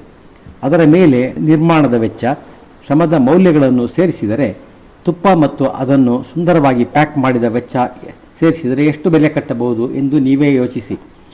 ತುಪ್ಪದ ವ್ಯಾಪಾರ ಮೋಸದ ವ್ಯಾಪಾರವಾಗಿದೆ. ರಾಷ್ಟ್ರದಲ್ಲಿ ಅಮಾಯಕ ಜನರಿಗೆ ಗೋಮಾತೆಗೆ ಮಾಡುತ್ತಿರುವ ದ್ರೋಹವಾಗಿದೆ. ಘೃತವು ಅಮೃತವಾಗಿದ್ದು ಅದು ಮಾರುಕಟ್ಟೆಯಲ್ಲಿ ದೊರೆಯುವುದಿಲ್ಲ. ನಾನು ಮಾತೆಯರಲ್ಲಿ ವಿನಂತಿಸಿಕೊಳ್ಳುವುದೇನೆಂದರೆ, ನೀವು ಹಾಲನ್ನು ಕೊಂಡುಕೊಂಡು ನಿಮ್ಮ ಮನೆಯಲ್ಲಿಯೇ ಘೃತ ನಿರ್ಮಾಣ ಮಾಡಿಕೊಳ್ಳಿ. ಅದನ್ನು ನಿಮ್ಮ ಕುಟುಂಬದವರಿಗೆ ಚೆನ್ನಾಗಿ ತಿನ್ನಿಸಿ. ಹಾಗಾದರೆ ಜೀವನದಲ್ಲಿ ಹೃದಯಾಘಾತ, ಪ್ಯಾರಲಿಸಿಸ್, ಆರ್ಥರೈಟಿಸ್, ಮೃಗೀಯ ಅಂದರೆ ಫಿಟ್ಸ್, ಪಾರ್ಕಿನ್ಸನ್ ರೋಗ ಬರುವುದಿಲ್ಲ. ಇನ್ನೂ ಎಷ್ಟು ರೋಗಗಳ ಹೆಸರು ಹೇಳಲಿ? ಘೃತ ಸೇವಿಸುವವನು ನಿರೋಗಿಯಾಗುವನು ಅಷ್ಟೇ. ಆದರೆ ಘೃತಕ್ಕೆ ಬದಲಾಗಿ ಬಟರ್ ಆಯಿಲ್ ಸೇವಿಸಿದರೆ ರೋಗಗಳೆಲ್ಲವೂ ಬಂದು ಸೇರಬಹುದು. ಇದು ಒಂದು ವಿಚಾರ. ಇನ್ನೊಂದು ವಿಚಾರ, ಗೋವಿಜ್ಞಾನ ಬಹಳ ಅದ್ಭುತವಾದದ್ದಾಗಿದೆ. ಗೋವಿಜ್ಞಾನವನ್ನು ನಮ್ಮ ದೇಶದಲ್ಲಿ ಪಠ್ಯ ವಿಚಾರವೆಂದು ಕಲಿಸುತ್ತಿರಲಿಲ್ಲ. ಸಾಂದರ್ಭಿಕವಾಗಿ ಈ ವಿಚಾರವನ್ನು ಹೇಳಲೇಬೇಕೆಂದು ನನ್ನ ಮನಸ್ಸಿನಲ್ಲಿ ಮೂಡುತ್ತಿರುವುದರಿಂದ ನಮ್ಮ ವಿಶ್ವವಿದ್ಯಾಲಯವನ್ನು ಸ್ಥಾಪಿಸಿದ ಘಟನಾವಳಿಗಳ ಬಗ್ಗೆ ಇಲ್ಲಿ ವಿವರಿಸುತ್ತಿದ್ದೇನೆ. ಗೋವಿಜ್ಞಾನವನ್ನು ನಮ್ಮ ದೇಶದಲ್ಲಿ ಪಠ್ಯ ವಿಚಾರವೆಂದು ಕಲಿಸುತ್ತಿರಲಿಲ್ಲ. 2012ರಲ್ಲಿ ಅನೇಕ ವರ್ಷಗಳ ಪ್ರಯತ್ನದಿಂದ ಭಾರತ ಸರ್ಕಾರದ ಪಾರ್ಲಿಮೆಂಟರಿ ಎಜುಕೇಷನ್ ಬೋರ್ಡನ್ನು ಒಪ್ಪಿಸಲು ಸಫಲರಾಗಿ ನಾವು ಗವ್ಯಗಳನ್ನು ಬಳಸಿ ಚಿಕಿತ್ಸೆ ಮಾಡಬಹುದು, ಈ ಪದ್ಧತಿಗೆ ಒಂದು ವಿಶೇಷ ಮಾನ್ಯತೆ ದೊರೆಯಬೇಕು ಎಂದು ಆಗ್ರಹಪಡಿಸಿದ ಮೇಲೆ 2013ರಲ್ಲಿ ಪಂಚಗವ್ಯ ಚಿಕಿತ್ಸಾ ವಿಜ್ಞಾನವು ಆಯುರ್ವೇದದಿಂದ ಹೊರಗೆ ಪ್ರತ್ಯೇಕವಾಗಿ ಚಿಕಿತ್ಸಾ ಪದ್ಧತಿ ಎಂದು ಗುರುತಿಸಲ್ಪಟ್ಟಿತು. 2013ರಲ್ಲಿ ನಮ್ಮ ಕಾಂಚೀಪುರದಲ್ಲಿರುವ ಮಹರ್ಷಿ ವಾಗ್ಭಟ ಗೋಶಾಲೆಯಲ್ಲಿ ಪಂಚಗವ್ಯ ಗುರುಕುಲವನ್ನು ಪ್ರಾರಂಭಿಸಿದ್ದೇವೆ. ಅಲ್ಲಿ ಮಕ್ಕಳಿಗೆ ಶಿಕ್ಷಣ ನೀಡುತ್ತೇವೆ. ಎಲ್ಲ ವಯಸ್ಸಿನವರು ಕಲಿಯಲು ಬರುತ್ತಾರೆ. 16 ವರ್ಷ ತುಂಬಿದ ನಂತರ ಪುರುಷರಾಗಿರಲಿ ಮಹಿಳೆಯರಾಗಿರಲಿ ಎಲ್ಲರೂ ಈ ವಿದ್ಯೆಯನ್ನು ಕಲಿಯಬಹುದು. ವಯಸ್ಸಿನ ಮಿತಿ ಇಲ್ಲ.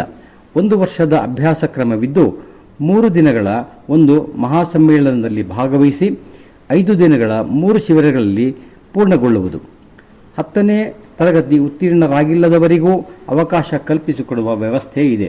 ಹೀಗೆ 3 ಶಿಬಿರಗಳಲ್ಲಿ ಪ್ರಾಯೋಗಿಕ ಶಿಕ್ಷಣ ಇದ್ದು ಉಳಿದ ಸಮಯ ತಾವು ಸ್ವಗೃಹದಲ್ಲಿ ಇದ್ದು ಅಭ್ಯಾಸ ಮಾಡಬಹುದು. 2ನೇ ಶಿಬಿರದ ನಂತರ 3ನೇ ಶಿಬಿರದಲ್ಲಿ ಬೋರ್ಡ್ನ ಪರೀಕ್ಷೆ ಇರುತ್ತದೆ. ಅದರಲ್ಲಿ ಉತ್ತೀರ್ಣರಾದವರಿಗೆ ಪಂಚಗವ್ಯ ಡಾಕ್ಟರ್ ಪದವಿ ದೊರೆಯುತ್ತದೆ. ಅವರಿಗೆ ಗವ್ಯಸಿದ್ಧ ಡಾಕ್ಟರ್ ಎಂದು ಕರೆಯಲಾಗುವುದು. ಮೊದಲು ಗವ್ಯಸಿದ್ಧ ಎಂದೇ ಪದವಿ ಕೊಟ್ಟಿದ್ದರು. ನಾವು ಇವರೆಲ್ಲರೂ ಚಿಕಿತ್ಸೆಯನ್ನೇ ಮಾಡುತ್ತಿರುವಾಗ ಡಾಕ್ಟರ್ ಎಂದೇಕೆ ಹೇಳಿಕೊಳ್ಳಬಾರದೆಂದು ಮದ್ರಾಸ್ ಕೋರ್ಟಿನಲ್ಲಿ ವಾದಿಸಿದ ಮೇಲೆ ನಮ್ಮ ನ್ಯಾಯಾಲಯವು ಒಪ್ಪಿಕೊಂಡಿತು. 2014ರ ನಂತರ ಉತ್ತೀರ್ಣರಾದ ಗವ್ಯಸಿದ್ಧರು ತಮ್ಮ ಹೆಸರಿನೊಂದಿಗೆ ಗವ್ಯಸಿದ್ಧ ಡಾಕ್ಟರ್ ಎಂದು ಸೇರಿಸಿಕೊಳ್ಳಬಹುದಾದ ಕಾನೂನು ಸಮ್ಮತ ಅಧಿಕಾರ ದೊರೆತಿದೆ. ನನಗೆ ತಿಳಿದ ಪ್ರಕಾರ ಭಾರತದಲ್ಲಿ ಮೊದಲ ಬಾರಿಗೆ ಅಲೋಪತಿಯ ಗಡಿಯೊಳಗಿಂದ ಡಾಕ್ಟರ್ ಶಬ್ದವು ಹೊರಬಂದಿದೆ. ನಮ್ಮ ಈ ಕೋರ್ಸ್ನ ಹೆಸರು MD-PT ಅಂದರೆ MD ಪಂಚಗವ್ಯ ಥೆರಪಿ ಅಂದರೆ master diploma in panchagavya therapy ಎಂದಿದೆ. ನಮಗೆ ಒಂದು ಸಂಕಟವಿತ್ತು, ಭಾರತದ ಎಲ್ಲರಿಗೂ ಹೇಗೆ ಕಲಿಸುವುದು ಎಂದು. ನಾನು ಕೇವಲ ಭಾರತೀಯ ಭಾಷೆಯಲ್ಲಿ ಮಾತ್ರವೇ ಈ ವಿದ್ಯೆಯನ್ನು ಪ್ರಸಾರ ಮಾಡುತ್ತೇನೆ, ಆಂಗ್ಲದಲ್ಲಿ ಅಲ್ಲ ಎಂದು ಸಂಕಲ್ಪಿಸಿದ್ದೆ. ನಾವು ಸರ್ಕಾರವನ್ನು ಅದೇ ರೀತಿ ಅಧಿಕಾರ ನೀಡಲು ಕೇಳಿಕೊಂಡೆವು. ಹೀಗೆ ಈ ವಿದ್ಯೆಯು ಭಾರತದ ಎಲ್ಲ ಭಾಷೆಯಲ್ಲೂ ದೊರೆಯುವಂತಾಯಿತು.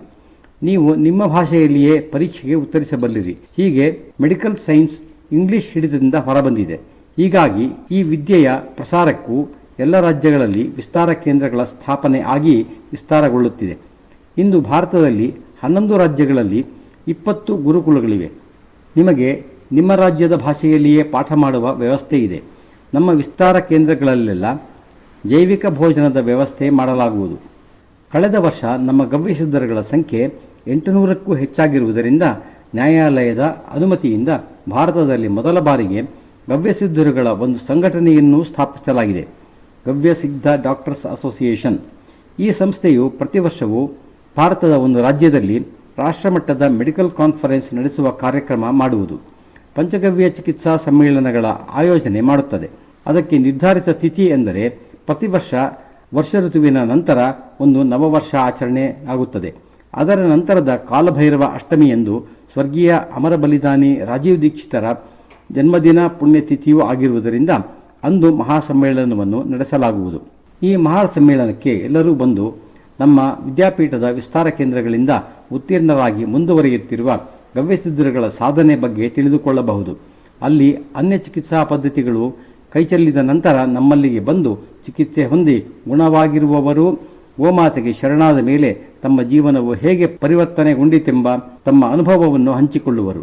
ಈ ಸಾಧನೆಗಾಗಿ ಸರ್ಕಾರದಿಂದ ಯಾವ ಸಹಾಯಧನವೂ ದೊರೆತಿರುವುದಿಲ್ಲ. ಸಾವಕಾಶವಾಗಿ ಭಾರತದ ಎಲ್ಲ ಜಿಲ್ಲೆಗಳಲ್ಲಿಯೂ ಪಂಚಗವ್ಯ ಚಿಕಿತ್ಸಾ ವಿಜ್ಞಾನದ ಶಿಕ್ಷಣ ದೊರೆಯುವಂತಾಗುವಂತೆ ಮಾಡುವುದು ನಮ್ಮ ಉದ್ದೇಶವಾಗಿದೆ. ಭಾರತದ ಎಲ್ಲ ಗೋಶಾಲೆಗಳು ಪಂಚಗವ್ಯ ಚಿಕಿತ್ಸಾಲಯಗಳಾಗಿ ಪರಿವರ್ತನೆ ಹೊಂದಬೇಕು. ಇದುವರೆಗೆ ನಮ್ಮ ಜನರು ಗೋಶಾಲೆಗಳಿಗೆ ದಾನ ನೀಡಿ ಪುಣ್ಯ ಗಳಿಸಲು ಹೋಗುತ್ತಿದ್ದವರು ಮುಂದೆ ಗೋಶಾಲೆಗೆ ನಮ್ಮ ಜನರು ತಮ್ಮ ಪೂರ್ಣಾರೋಗ್ಯ ಲಾಭಕ್ಕಾಗಿ ಬರುವಂತಾಗಬೇಕು. ಹೀಗಾದರೆ ನನ್ನ ಜೀವನ ಸಾರ್ಥಕತೆಯೆಡೆಗೆ ನಡೆಯುತ್ತಿದೆ ಎಂದೇ ಭಾವಿಸುತ್ತೇನೆ. ಈ ಭಾವನೆಯಿಂದ ನಾನು ಮತ್ತು ನಮ್ಮ ಆಚಾರ್ಯರುಗಳೆಲ್ಲರೂ ನಿಸ್ವಾರ್ಥತೆಯಿಂದ ಯಾವ ಶುಲ್ಕವನ್ನೂ ತೆಗೆದುಕೊಳ್ಳದೆಯೇ ಚಿಕಿತ್ಸೆಯ ಕಾರ್ಯವನ್ನು ನಡೆಸುತ್ತಿದ್ದೇವೆ. ನಾವು ತೆಗೆದುಕೊಳ್ಳುವುದು ಕೇವಲ ಔಷಧ ನಿರ್ಮಾಣದ ಮತ್ತು ಗೋಮಂದಿರದ ನಿರ್ವಹಣಾ ವೆಚ್ಚದ ಭಾಗವನ್ನಷ್ಟೇ. ಗೋಪ್ರೇಮ, ಭಕ್ತಿ, ಗೌರವ, ನಿಷ್ಠೆಯಿಂದ ಕೇಳಿದವರಿಗೆ ಔಷಧ ನಿರ್ಮಾಣವನ್ನೂ ಕಲಿಸಬಲ್ಲೆ. ಅನಾರೋಗ್ಯ ಪೀಡಿತ ಗೋವಿನ ಚಿಕಿತ್ಸೆಗೆ ನಮ್ಮ ಚಿಕಿತ್ಸಾ ಸೂಚನೆ ಸದಾಕಾಲ ದೊರೆಯುವಂತಹ ಟೆಲಿ ಸಹಾಯ ವ್ಯವಸ್ಥೆ ಇದೆ. ಗೋವಿನ ಅನಾರೋಗ್ಯಕ್ಕೆ ನಾವು ಹೋಮಿಯೋಪತಿ ಮತ್ತು ಆಯುರ್ವೇದ ಚಿಕಿತ್ಸೆಗಳ ಸೂಚನೆಗಳ ಒಂದು ಪುಸ್ತಕವನ್ನು ಬಿಡುಗಡೆ ಮಾಡಿರುವೆವು. ಅದರ ಹೆಸರು ಧೇನು ಆರೋಗ್ಯಂ. ಈ ವಿದ್ಯೆಯನ್ನು ಕಲಿತು ನೀವು ಸ್ವತಃ ಸ್ವಪರಿವಾರ ಮತ್ತು ನೆರೆಯವರು ಮತ್ತು ಸುತ್ತಮುತ್ತಲಿನ ಜನರ ಗೋವುಗಳ ಚಿಕಿತ್ಸೆಯನ್ನು ಮಾಡಬಹುದಾದ ಕ್ಷಮತೆ ನಿಮ್ಮದಾಗುವುದು. ನಿಮಗೆ ನಮ್ಮ ಗವ್ಯಸಿದ್ಧ ಪರಿವಾರದಿಂದ ಏನಾದರೂ ಸಹಾಯ ಬೇಕಿದ್ದರೆ ಅದೂ ದೊರೆಯುವುದು. ಈಗ ನಿಮ್ಮ ಪ್ರಶ್ನೆಗಳಿಗೆ ಮರಳುತ್ತಾ, ಈ ಪತ್ರದಲ್ಲಿ ನಾಭಿ ಜರುಗುವುದನ್ನು ಕುರಿತ ಪ್ರಶ್ನೆ ಇದೆ. ಇದು ಒಂದು ಗಂಭೀರವಾದ ಪ್ರಶ್ನೆಯಾಗಿದೆ. ಇದಕ್ಕೆ ಮೊದಲು ಜಾಮ್ನಗರದಲ್ಲಿ 3 ದಿನದ ಗೋಕಥಾ ಕಾರ್ಯವನ್ನು ಇದೇ ಸಂಸ್ಥೆಯವರ ಆಯೋಜನೆಯಲ್ಲಿ ನಡೆಸಿದ್ದೆವು. ಈಗ ಮೋರ್ವಿಯಲ್ಲಿ ಚಿಕಿತ್ಸಾ ಮತ್ತು ಗೋಕಥಾ ಕಾರ್ಯಕ್ರಮ ನಡೆದಿದೆ. ಜಾಮ್ನಗರದಲ್ಲಿ ಸುಮಾರು 2800 ಜನರ ಚಿಕಿತ್ಸೆ ನಡೆಸಿದ್ದೆವು. ಅಲ್ಲಿ ಒಂದೂ ನಾಭಿ ಜರುಗಿದ ಚಿಕಿತ್ಸಾರ್ಥಿ ಇರಲಿಲ್ಲ. ಇಲ್ಲಿಯೂ ಸುಮಾರು 2800 ಜನರ ಚಿಕಿತ್ಸೆ ನಡೆಸಿದ್ದೇವೆ. ಆದರೆ ಇಲ್ಲಿ ಸುಮಾರು 100ರಷ್ಟು ಚಿಕಿತ್ಸಾರ್ಥಿಗಳ ನಾಭಿ ಜರುಗಿತ್ತು. ಒಂದು ಪ್ರಶ್ನೆ, ಜಾಮ್ನಗರದ ಮತ್ತು ಮೋರ್ವಿಯ ನಡುವೆ ಏನು ವ್ಯತ್ಯಾಸವಿದೆ? ನಾನು ಚಿಕಿತ್ಸಾರ್ಥಿಗಳಲ್ಲಿ ಪ್ರಶ್ನೋತ್ತರ ಮಾಡುತ್ತೇನೆ. ಅಲ್ಲಿ ಪ್ರಶ್ನೋತ್ತರ ಮಾಡಿದ್ದೆ. ಇಲ್ಲಿ ಬಹುತೇಕ ಮೌನವಾಗಿದ್ದು ನಾಡಿಯನ್ನು ನೋಡಿಯೇ ಚಿಕಿತ್ಸೆ ಮಾಡಿರುವೆ. ಅದರಿಂದ ಒಂದು ತಿಳಿದೆ, ಮೋರ್ವಿಯ ಜನರಿಗಿಂತ ಜಾಮ್ನಗರದ ಜನರು ಹೆಚ್ಚು ಘೃತದ ಸೇವನೆ ಚೆನ್ನಾಗಿ ಮಾಡುತ್ತಾರೆ ಎಂದು. ಅಲ್ಲಿನ ಮನೆ ಮನೆಯಲ್ಲಿಯೂ ಘೃತ ನಿರ್ಮಾಣ ನಡೆಯುತ್ತದೆ. ಮೋರ್ವಿಯಲ್ಲಿ ಘೃತ ಸೇವನೆ ಮಾಡುವವರು ಕಡಿಮೆ ಇರುವರು, ಅಥವಾ ಅನ್ಯ ಘೃತ ಬಟರ್ ಆಯಿಲ್ ಸೇವನೆ ಮಾಡುವವರು ಹೆಚ್ಚಾಗಿರುವರು. ನಾಭಿಯ ವಿಚಾರ ತಿಳಿಯಿರಿ. ಇದಕ್ಕೆ ಸಂಬಂಧಿಸಿದಂತೆ ವಿಚಾರ ಹೀಗಿದೆ. ನೈಸರ್ಗಿಕವಾಗಿ ಹುಟ್ಟಿದವರ ನಾಭಿ ಜರುಗುವುದು ಬಹಳ ಕಡಿಮೆ. ಆದರೆ ಸರ್ಜರಿಯಿಂದ ಹುಟ್ಟಿದವರ ನಾಭಿ ಯೌವನದಲ್ಲಿ ಜರುಗುವ ಸಂಭವ ಹೆಚ್ಚು. ಪುರುಷರಿಗಿಂತ ಮಹಿಳೆಯರಲ್ಲಿ ಈ ಸಾಧ್ಯತೆ ಇನ್ನೂ ಹೆಚ್ಚಾಗಿರುತ್ತದೆ. ತಾಯಿಯಾದಾಗ ನಿಶ್ಚಯವಾಗಿ ಜರುಗುವುದು. ಏಕೆ ಹೀಗೆ ಎಂದರೆ, ಆಸ್ಪತ್ರೆಯಲ್ಲಿ ಆಪರೇಷನ್ಗೆ ಸರಸಿ ಸಾಲು ಇರುತ್ತದೆ. ಒಬ್ಬರ ಹಿಂದೆ ಒಬ್ಬರು ಕಾದಿರುತ್ತಾರೆ. ತಾಯಿಯಾಗುವವರಿಗೆ ಸರ್ಜರಿ ಮಾಡಿದರೆ ಹೆಚ್ಚು ಹಣ ದೊರೆಯುವುದೆಂದು ಆಸ್ಪತ್ರೆಯವರು ಡಾಕ್ಟರ್ ಮತ್ತು ನರ್ಸರವರ ಅವಸರದಿಂದ ಕೆಲಸದ ಭರದಲ್ಲಿ ಲೇಬರ್ ಪೇನ್ ಇಂಡ್ಯೂಸ್ ಮಾಡಲು ಇಂಜೆಕ್ಷನ್ ನೀಡುವರು. ಮಗು ಹೊರಬಂದ ಮೇಲೆ ನಾಭಿಯ ನಾಳದ ಮೂಲಕ ಇನ್ನೂ ರಕ್ತರಸಗಳು ಹರಿಯುತ್ತಿರುತ್ತವೆ. ಆಗ ಮಗುವಿನ ಬಾಯಿ ನೈಸರ್ಗಿಕವಾಗಿ ತೆರೆಯುವುದಿಲ್ಲ. ಅಲ್ಲಿಯವರೆಗೆ ಕೆಲ ನಿಮಿಷಗಳೇ ನಡೆಯುತ್ತಿದ್ದು ನಂತರ ನಿಂತು ಹೋಗುತ್ತದೆ. ಆಪರೇಷನ್ ಥಿಯೇಟರ್ನಲ್ಲಿ ಕಾಯಲು ಸಮಯವಿಲ್ಲ. ಸಮಯಕ್ಕೆ ಮೊದಲೇ ನಾಭಿನಾಳದ ಛೇದನ ಮಾಡಿಬಿಡುತ್ತಾರೆ. ಕೆಲ ಕ್ಷಣ ಮಗು ಅಚೇತನವಾಗುವುದು. ಹೀಗೆ ಆದವರ ನಾಭಿ ಸ್ಥಿರವಾಗಿರುವುದಿಲ್ಲ. ಮಗು ದೊಡ್ಡದಾದ ಮೇಲೆ ಬರೀ ಹೊಟ್ಟೆಯಲ್ಲಿ ಭಾರ ಎತ್ತಿದರೆ, ಬಿದ್ದರೆ, ಆಡುವಾಗ, ಕಾಲ್ಚೆಂಡು ಆಡುವಾಗ ಒಂದು ಕಡೆ ಕಾಲು ಝಾಡಿಸಿದರೂ ನಾಭಿ ಜರುಗಿಬಿಡುವ ಸಂಭವ ಇರುತ್ತದೆ. ನಾಭಿಯು 33,000 ನಾಡಿಗಳ ಸಮಾವೇಶದ ಸ್ಥಾನವಾಗಿದೆ. ಯಾವ ವೈದ್ಯಕೀಯ ಚಿಕಿತ್ಸಾಶಾಸ್ತ್ರದ ಅಧ್ಯಯನ ಸಮಯದಲ್ಲಿಯೂ ನಾಭಿ ವಿಜ್ಞಾನವನ್ನು ಕಲಿಸಿಕೊಡುತ್ತಿಲ್ಲ. ಅಲೋಪತಿಯಂತೂ ಮೊದಲೇ ಅದು ಇಲ್ಲವೇ ಇಲ್ಲ ಎನ್ನುತ್ತದೆ. ಆ ಕೆಲಸ ಮಾಡುವುದಿಲ್ಲ. ಆಯುರ್ವೇದದವರ ಬಳಿಗೆ ಹೋದರೆ ಅದು ಇರುತ್ತದೆ, ಆದರೂ ಇರುವುದಿಲ್ಲ ಎಂದು ಎಡಬಿಡಂಗಿ ಮಾತನಾಡುತ್ತಾರೆ. ಇದೇ ಎನ್ನುತ್ತಾರೆ, ಏಕೆಂದರೆ ಗ್ರಾಮಗಳಲ್ಲಿ ನಾಭಿ ಜರುಗುವುದರ ಬಗ್ಗೆ ಕೇಳಿರುತ್ತಾರೆ. ಕೆಲವು ಥೆರಪಿಗಳಲ್ಲಿ ನಾಭಿ ವಿಜ್ಞಾನ ವಿಷಯವೇ ಇರುವುದಿಲ್ಲ. ಆದರೆ ಭಾರತದ ಪೌರಾಣಿಕ ಆಯುರ್ವೇದದಲ್ಲಿ ನೋಡಿದರೆ ಇದು ಬಹಳ ದೊಡ್ಡ ಅಧ್ಯಾಯವೇ ಆಗಿದೆ. ಪಿತ್ತದ 42 ರೋಗಗಳು ನಾಭಿ ಸಮತೋಲನೆ ಕಳೆದುಕೊಳ್ಳುವುದರಿಂದಾಗಿ ತೋರಬಹುದು. ಒಮ್ಮೆ ನಾಭಿ ಜರುಗಿದರೆ ಅದು ಡಾಕ್ಟರ ಅರಿವಿಗೂ ಬರುವುದಿಲ್ಲ. ಕೆಲವರು ಆಪರೇಷನ್ ಸಹ ಮಾಡಿಬಿಡುತ್ತಾರೆ. ನೀವು ಸಾಧ್ಯವಾದರೆ ನಿಮ್ಮ ಮಕ್ಕಳ ನಾಭಿನಾಳ ಕರುಳಬಳ್ಳಿಯನ್ನು ಸಮಯಕ್ಕೆ ಮುಂಚೆ ಕತ್ತರಿಸದಂತೆ ನೋಡಿಕೊಳ್ಳಿ. ಮಗುವನ್ನು ಪ್ರಸವಿಸುವಾಗ ಸ್ತ್ರೀಯ ನಡುವಿನ ಭಾಗದಲ್ಲಿ ಸೊಂಟದ ಮೂಳೆಗಳು ಪ್ರಸವಕ್ಕೆ ಅನುಕೂಲವಾಗಿ ಹಿಗ್ಗುತ್ತವೆ. ನಂತರ ಸ್ವಸ್ಥಾನಕ್ಕೆ ಬಂದು ನಿಲ್ಲುವವು. ಈ ಕ್ರಿಯೆಯು ನೈಸರ್ಗಿಕವಾಗಿ ನಡೆಯದಿರುವಾಗ ದೇಹದ ವ್ಯವಸ್ಥೆಯು ಕಳವಳಗೊಂಡು ತಾಯಿಯಾಗುವವಳ ನಾಭಿಯೂ ಜರುಗಬಹುದು. ಒಮ್ಮೆ ಈ ರೀತಿ ನಾಭಿ ಜರುಗುಬಿಟ್ಟರೆ ಜೀವನದುದ್ದಕ್ಕೂ ಆಕೆಗೆ ಸಮಸ್ಯೆಗಳು ಉಂಟಾಗಬಹುದು. ಯಾವಾಗ ಏನು ತೊಂದರೆ ಆಗಬಹುದು ಎಂದು ಹೇಳಲಾಗುವುದಿಲ್ಲ. ಮೋರ್ವಿಯಲ್ಲಿ ಮಾತೆಯರು ಈ ನಾಭಿ ಸಮಸ್ಯೆಯಿಂದಾಗಿ ಎಂತೆಂತಹ ದೊಡ್ಡ ಚಿಕಿತ್ಸೆಗೆ ಒಳಗಾಗಿರುವರು ಎಂದು ಕೇಳಿ ತಿಳಿದೆ. ಕೆಲವರು ಶಸ್ತ್ರಕ್ರಿಯೆಗೂ ಒಳಗಾಗಿರುವರು. ಇದರಿಂದ ಪಾರಾಗಲು ಸರಳವಾದ ಉಪಾಯವಿದೆ. ಎಲ್ಲರೂ ಪಾಲನೆ ಮಾಡಬಹುದಾಗಿರುವ ಒಂದು ಉಪಾಯವೆಂದರೆ ಬರೀ ಹೊಟ್ಟೆಯಲ್ಲಿ ಯಾವ ಕೆಲಸವನ್ನು ಮಾಡಬೇಡಿರಿ. ರಿಕ್ತೋದರದಲ್ಲಿ ಖಾಲಿ ಹೊಟ್ಟೆಯಲ್ಲಿ ಅನಿರೀಕ್ಷಿತವಾಗಿ ಅಸಮತೋಲಿತ ತೂಕವನ್ನು ಎತ್ತಿದರೆ ನಾಭಿ ಜರುಗಬಹುದು. ಭೋಜನ ಆದ ಮೇಲೆ ನಾಭಿಯು ಭದ್ರವಾಗುವುದು. ಪೌರಾಣಿಕ ಆಯುರ್ವೇದದಲ್ಲಿ ಇದೊಂದು ಮಹತ್ವದ ಪಾಠವಾಗಿದೆ. ಸಂಪೂರ್ಣವಾದ ಪಾಠಗಳು ಉಪಲಬ್ಧವಿಲ್ಲವಾದ್ದರಿಂದ ಶೋಧನೆಗಳಿಂದ ಸಾಧ್ಯವಾದಷ್ಟು ಜ್ಞಾನವನ್ನು ಒಟ್ಟಾಗಿಸಲಾಗಿದೆ. ಇದನ್ನು ನಮ್ಮ ಪಂಚಗವ್ಯ ಸ್ನಾತಕ ಪದವಿಯವರಿಗೆ ಕಲಿಸಲಾಗುವುದು. ನಾಡಿವಿದ್ಯೆ ಎಂದರೆ ನಮ್ಮ ದೇಹದಲ್ಲಿ ಹರಿಯುತ್ತಿರುವ ರಕ್ತದ ವೇಗ, ಅಲೆ, ಕಂಪನಗಳನ್ನು ಗಮನಿಸಿ ಅರಿತು ದೇಹದಲ್ಲಾಗಿರುವ ಏರುಪೇರುಗಳನ್ನು ತಿಳಿದುಕೊಳ್ಳುವ ಮೂಲಕ ರೋಗಗಳನ್ನು ಗುರುತಿಸುವ ಮತ್ತು ಅದರ ತೀವ್ರತೆಯನ್ನು ಗುರುತಿಸುವ ಕಲೆಯಾಗಿದೆ. ಇಲ್ಲಿನ 2 ದಿನಗಳ ಚಿಕಿತ್ಸಾರ್ಥಿಗಳನ್ನು ನಿಮಗೆ ಏನಾಗಿದೆ ಎಂದು ಕೇಳದೆ ನಾಡಿಯಿಂದ ಅವರ ಪರಿಸ್ಥಿತಿಯನ್ನು ಅರಿತು ಚಿಕಿತ್ಸೆ ನಡೆಸಿರುತ್ತೇನೆ. ಆದರೆ ಅಂಗ್ರೇಜರು ಇದರ ಮೇಲೆ ಪ್ರತಿಬಂಧವನ್ನು ಹಾಕಿದ್ದರು. ಏಕೆಂದರೆ ಅವರ ಚಿಕಿತ್ಸಾ ವ್ಯಾಪಾರವನ್ನು ಸ್ಥಾಪನೆ ಮಾಡಬೇಕಿತ್ತು. ಯಾವ ವೈದ್ಯರು ವಿರೋಧ ವ್ಯಕ್ತಪಡಿಸಿದರೋ ಅವರನ್ನು ಜೈಲಿಗೆ ಹಾಕಿ ಕ್ರೂರ ಯಾತನೆಗಳನ್ನು ನೀಡಿದರು ಆ ಆಂಗ್ಲರು. ಅಂದಿನಿಂದ ಇಂದಿನವರೆಗೂ ಅದು ಪ್ರತಿಬಂಧಿತವಾಗಿಯೇ ಇದೆ. ಅಂದಿನಿಂದ ಇಂದಿನವರೆಗೂ ಆಂಗ್ಲರನ್ನು ವಿರೋಧಿಸಿ ಈ ವಿದ್ಯೆಯನ್ನು ಪ್ರಯೋಗದಲ್ಲಿ ಇರಿಸಿಕೊಂಡಿರುವ ಒಂದೇ ರಾಜ್ಯ ಎಂದರೆ ಅದು ತಮಿಳುನಾಡು. ನಾಡಿವಿದ್ಯೆ ಇವೆರಡನ್ನು ಸರಿಯಾಗಿ ಅಭ್ಯಾಸ ಮಾಡಿದರೆ ನೀವು 75% ರೋಗಗಳ ಚಿಕಿತ್ಸೆಯನ್ನು ಗೋಮಾತೆಯ ಸಹಾಯದಿಂದ ಯಶಸ್ವಿಯಾಗಿ ಮಾಡಬಲ್ಲಿರಿ. ಈ ವಿದ್ಯೆಯ ಪ್ರಚಾರ ಪ್ರಸಾರ ಮಾಡುವ ಅಗತ್ಯವಿದೆ. ಪಂಚಗವ್ಯ ಚಿಕಿತ್ಸೆಯು ಎಷ್ಟು ಸರಳವಾಗಿದೆ ಎಂದರೆ ಒಂದು ಅಂಗಕ್ಕೆ ಒಂದು ಔಷಧಿ. ಹೃದಯ ಸಂಬಂಧಿ ಯಾವ ರೋಗ ಇದ್ದರೂ ಅದೊಂದು ಔಷಧವೇ ಸಾಕು. ಶ್ವಾಸಕೋಶ, ಕಣ್ಣು, ಕಿವಿಯ ತೊಂದರೆ, ಆ ಅಂಗಕ್ಕೆ ಒಂದು ಔಷಧಿ. ಔಷಧಿಗಳು ಎಷ್ಟು ಬುದ್ಧಿವಂತ ಎಂದರೆ ಡಾಕ್ಟರ್ ಹೆಚ್ಚು ಶ್ರಮವಹಿಸುವ ಅಗತ್ಯ ಬೀಳುವುದಿಲ್ಲ. ಈ ಸಿದ್ಧಾಂತವನ್ನು ಒಪ್ಪಿಯೇ ನ್ಯಾಯಾಲಯವು ನಮಗೆ ಈ ಪದವಿ ಶಿಕ್ಷಣಕ್ಕೆ ಅನುಮತಿ ನೀಡುವುದು. ದೇಹದಲ್ಲಿ ಕೇವಲ 12 ಅಂಗಾಂಗಗಳಿವೆ. ಈ ಅಂಗಗಳಿಗೆ ಮಾತ್ರ ರೋಗ ಉಂಟಾಗಬಹುದು, 13ನೇದು ಇಲ್ಲ. ವಿಶೇಷವಾದ ಅನ್ಯ ಅಂಗಗಳೆಂದರೆ ಒಂದು ಮೆದುಳು ಮತ್ತು ಸ್ತ್ರೀ ಪುರುಷರ ಜನನಾಂಗಗಳು. ಇವುಗಳಲ್ಲಿ ತೊಂದರೆ ಉಂಟಾಗಿ ದುರಸ್ತಿಯಾಗುವ ಸಾಧ್ಯತೆ ಇರುತ್ತದೆ. ಒಂದೊಂದು ದಿನ ಒಂದೊಂದು ಅಂಗದ ವಿಚಾರ ಕಲಿಸಿದರೆ 15 ದಿನಗಳಲ್ಲಿ ಪದವಿ ಪಠ್ಯಕ್ರಮ ಮುಗಿಯುತ್ತದೆ. ಗವ್ಯಗಳಾಗಿ 5, ಅಂಗಗಳು 15. ಅದಕ್ಕಿಂತ ಹೆಚ್ಚು ವರ್ಷಗಟ್ಟಲೆ ಕಲಿಸಲು ಏನಿದೆ? ಅವರು ವರ್ಷ ಅನಾಟಮಿ, ಫಿಸಿಯಾಲಜಿ ಕಲಿಸುತ್ತಾರೆ, ನೀವು ಕಲಿಸಿ ಎಂದರು. ನಾವು ಕೇಳಿದೆವು, ಒಂದೊಂದು ಅಂಗಾಂಗದ ವಿಚಾರ ಒಂದು ದಿನ ಕಲಿಸಿದರೂ 15 ದಿನ ಕಳೆದು 16 ದಿನ ಏನು ಕಲಿಸಬೇಕೆಂದು ಸ್ವಲ್ಪ ಹೇಳಿ ಎಂದೆವು.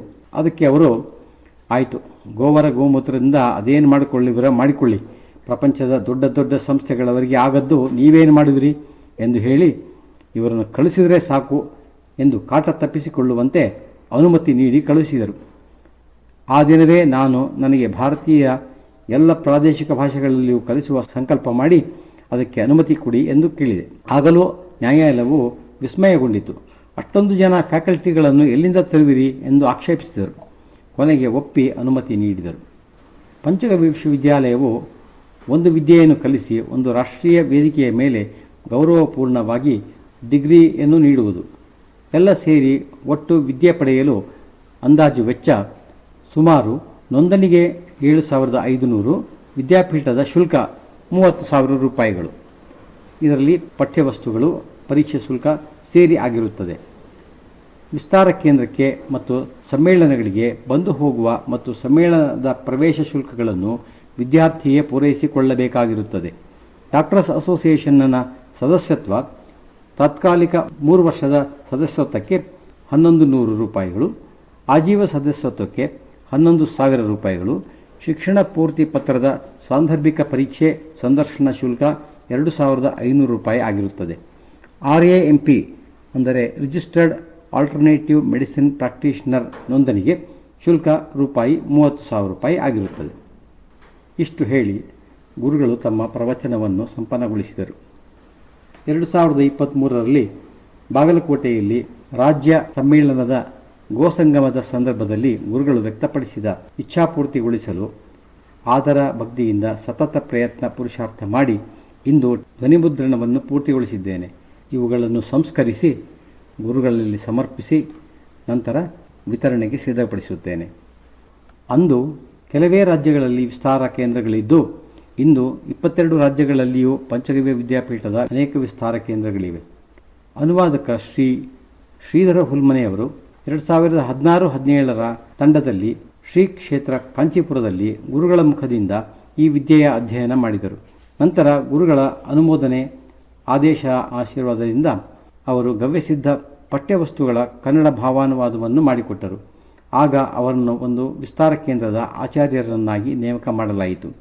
ನಂತರ ಒಬ್ಬ ಗೋಪ್ರೇಮಿ ಗೋಭಕ್ತರ ಸಹಯೋಗದಿಂದ ರಾಮನಗರ ಜಿಲ್ಲೆಯ ಅಳಲಕುಪ್ಪೆ ಗ್ರಾಮದಲ್ಲಿ ವಿದ್ಯಾಪೀಠದ ವಿಸ್ತಾರ ಕೇಂದ್ರ ಸ್ಥಾಪನೆಯಾಯಿತು. ಕೆಲವು ವರ್ಷಗಳ ನಂತರ ಶ್ರೀಧರರು ತಮ್ಮ ಸ್ವತಃ ವೆಚ್ಚದಲ್ಲಿ ತಮ್ಮ ಕೃಷಿ ಭೂಮಿಯಲ್ಲಿ ಒಂದು ಆಶ್ರಮವನ್ನು ನಿರ್ಮಿಸಿಕೊಂಡು ಭರದ್ವಾಜಾಶ್ರಮ ಪಂಚಗವ್ಯ ವಿದ್ಯಾಪೀಠದ ವಿಸ್ತಾರ ಕೇಂದ್ರವನ್ನು 2024ರಲ್ಲಿ ಗದಗ ಜಿಲ್ಲೆಗೆ ಸ್ಥಳಾಂತರಗೊಳಿಸಿದರು. ಅಲ್ಲಿ ಈಗ ಪಂಚಗವ್ಯ ಔಷಧ ನಿರ್ಮಾಣ, ಚಿಕಿತ್ಸೆ ವಿದ್ಯಾಪೀಠದ ವಿಸ್ತಾರ ಕೇಂದ್ರವೂ ಆಗಿ ಕಾರ್ಯನಿರ್ವಹಿಸುತ್ತಿದೆ. ಇಲ್ಲಿ ಪ್ರಾಯೋಗಿಕಗಳಿಗಾಗಿ ಉಪಕರಣಗಳು, ಗೋಮಂದಿರದ ಸಾಮೀಪ್ಯ, ಕೃಷಿ ಪ್ರಯೋಗ ಕ್ಷೇತ್ರ, ಉಳಿದುಕೊಳ್ಳುವ ಭೋಜನ ಆದಿಗಳು ಮತ್ತು ಅಧ್ಯಯನಕ್ಕೆ ಪುಸ್ತಕಗಳು ಎಲ್ಲವನ್ನು ವ್ಯವಸ್ಥಿತಗೊಳಿಸಿದ್ದಾರೆ. ಆಸಕ್ತರು ನೇರವಾಗಿ ಶ್ರೀಧರವರನ್ನು ಸಂಪರ್ಕಿಸಲು ದೂರಸಂಪರ್ಕ ಸಂಖ್ಯೆಯನ್ನು ನೀಡುತ್ತಿದ್ದೇವೆ. 9449 638 238.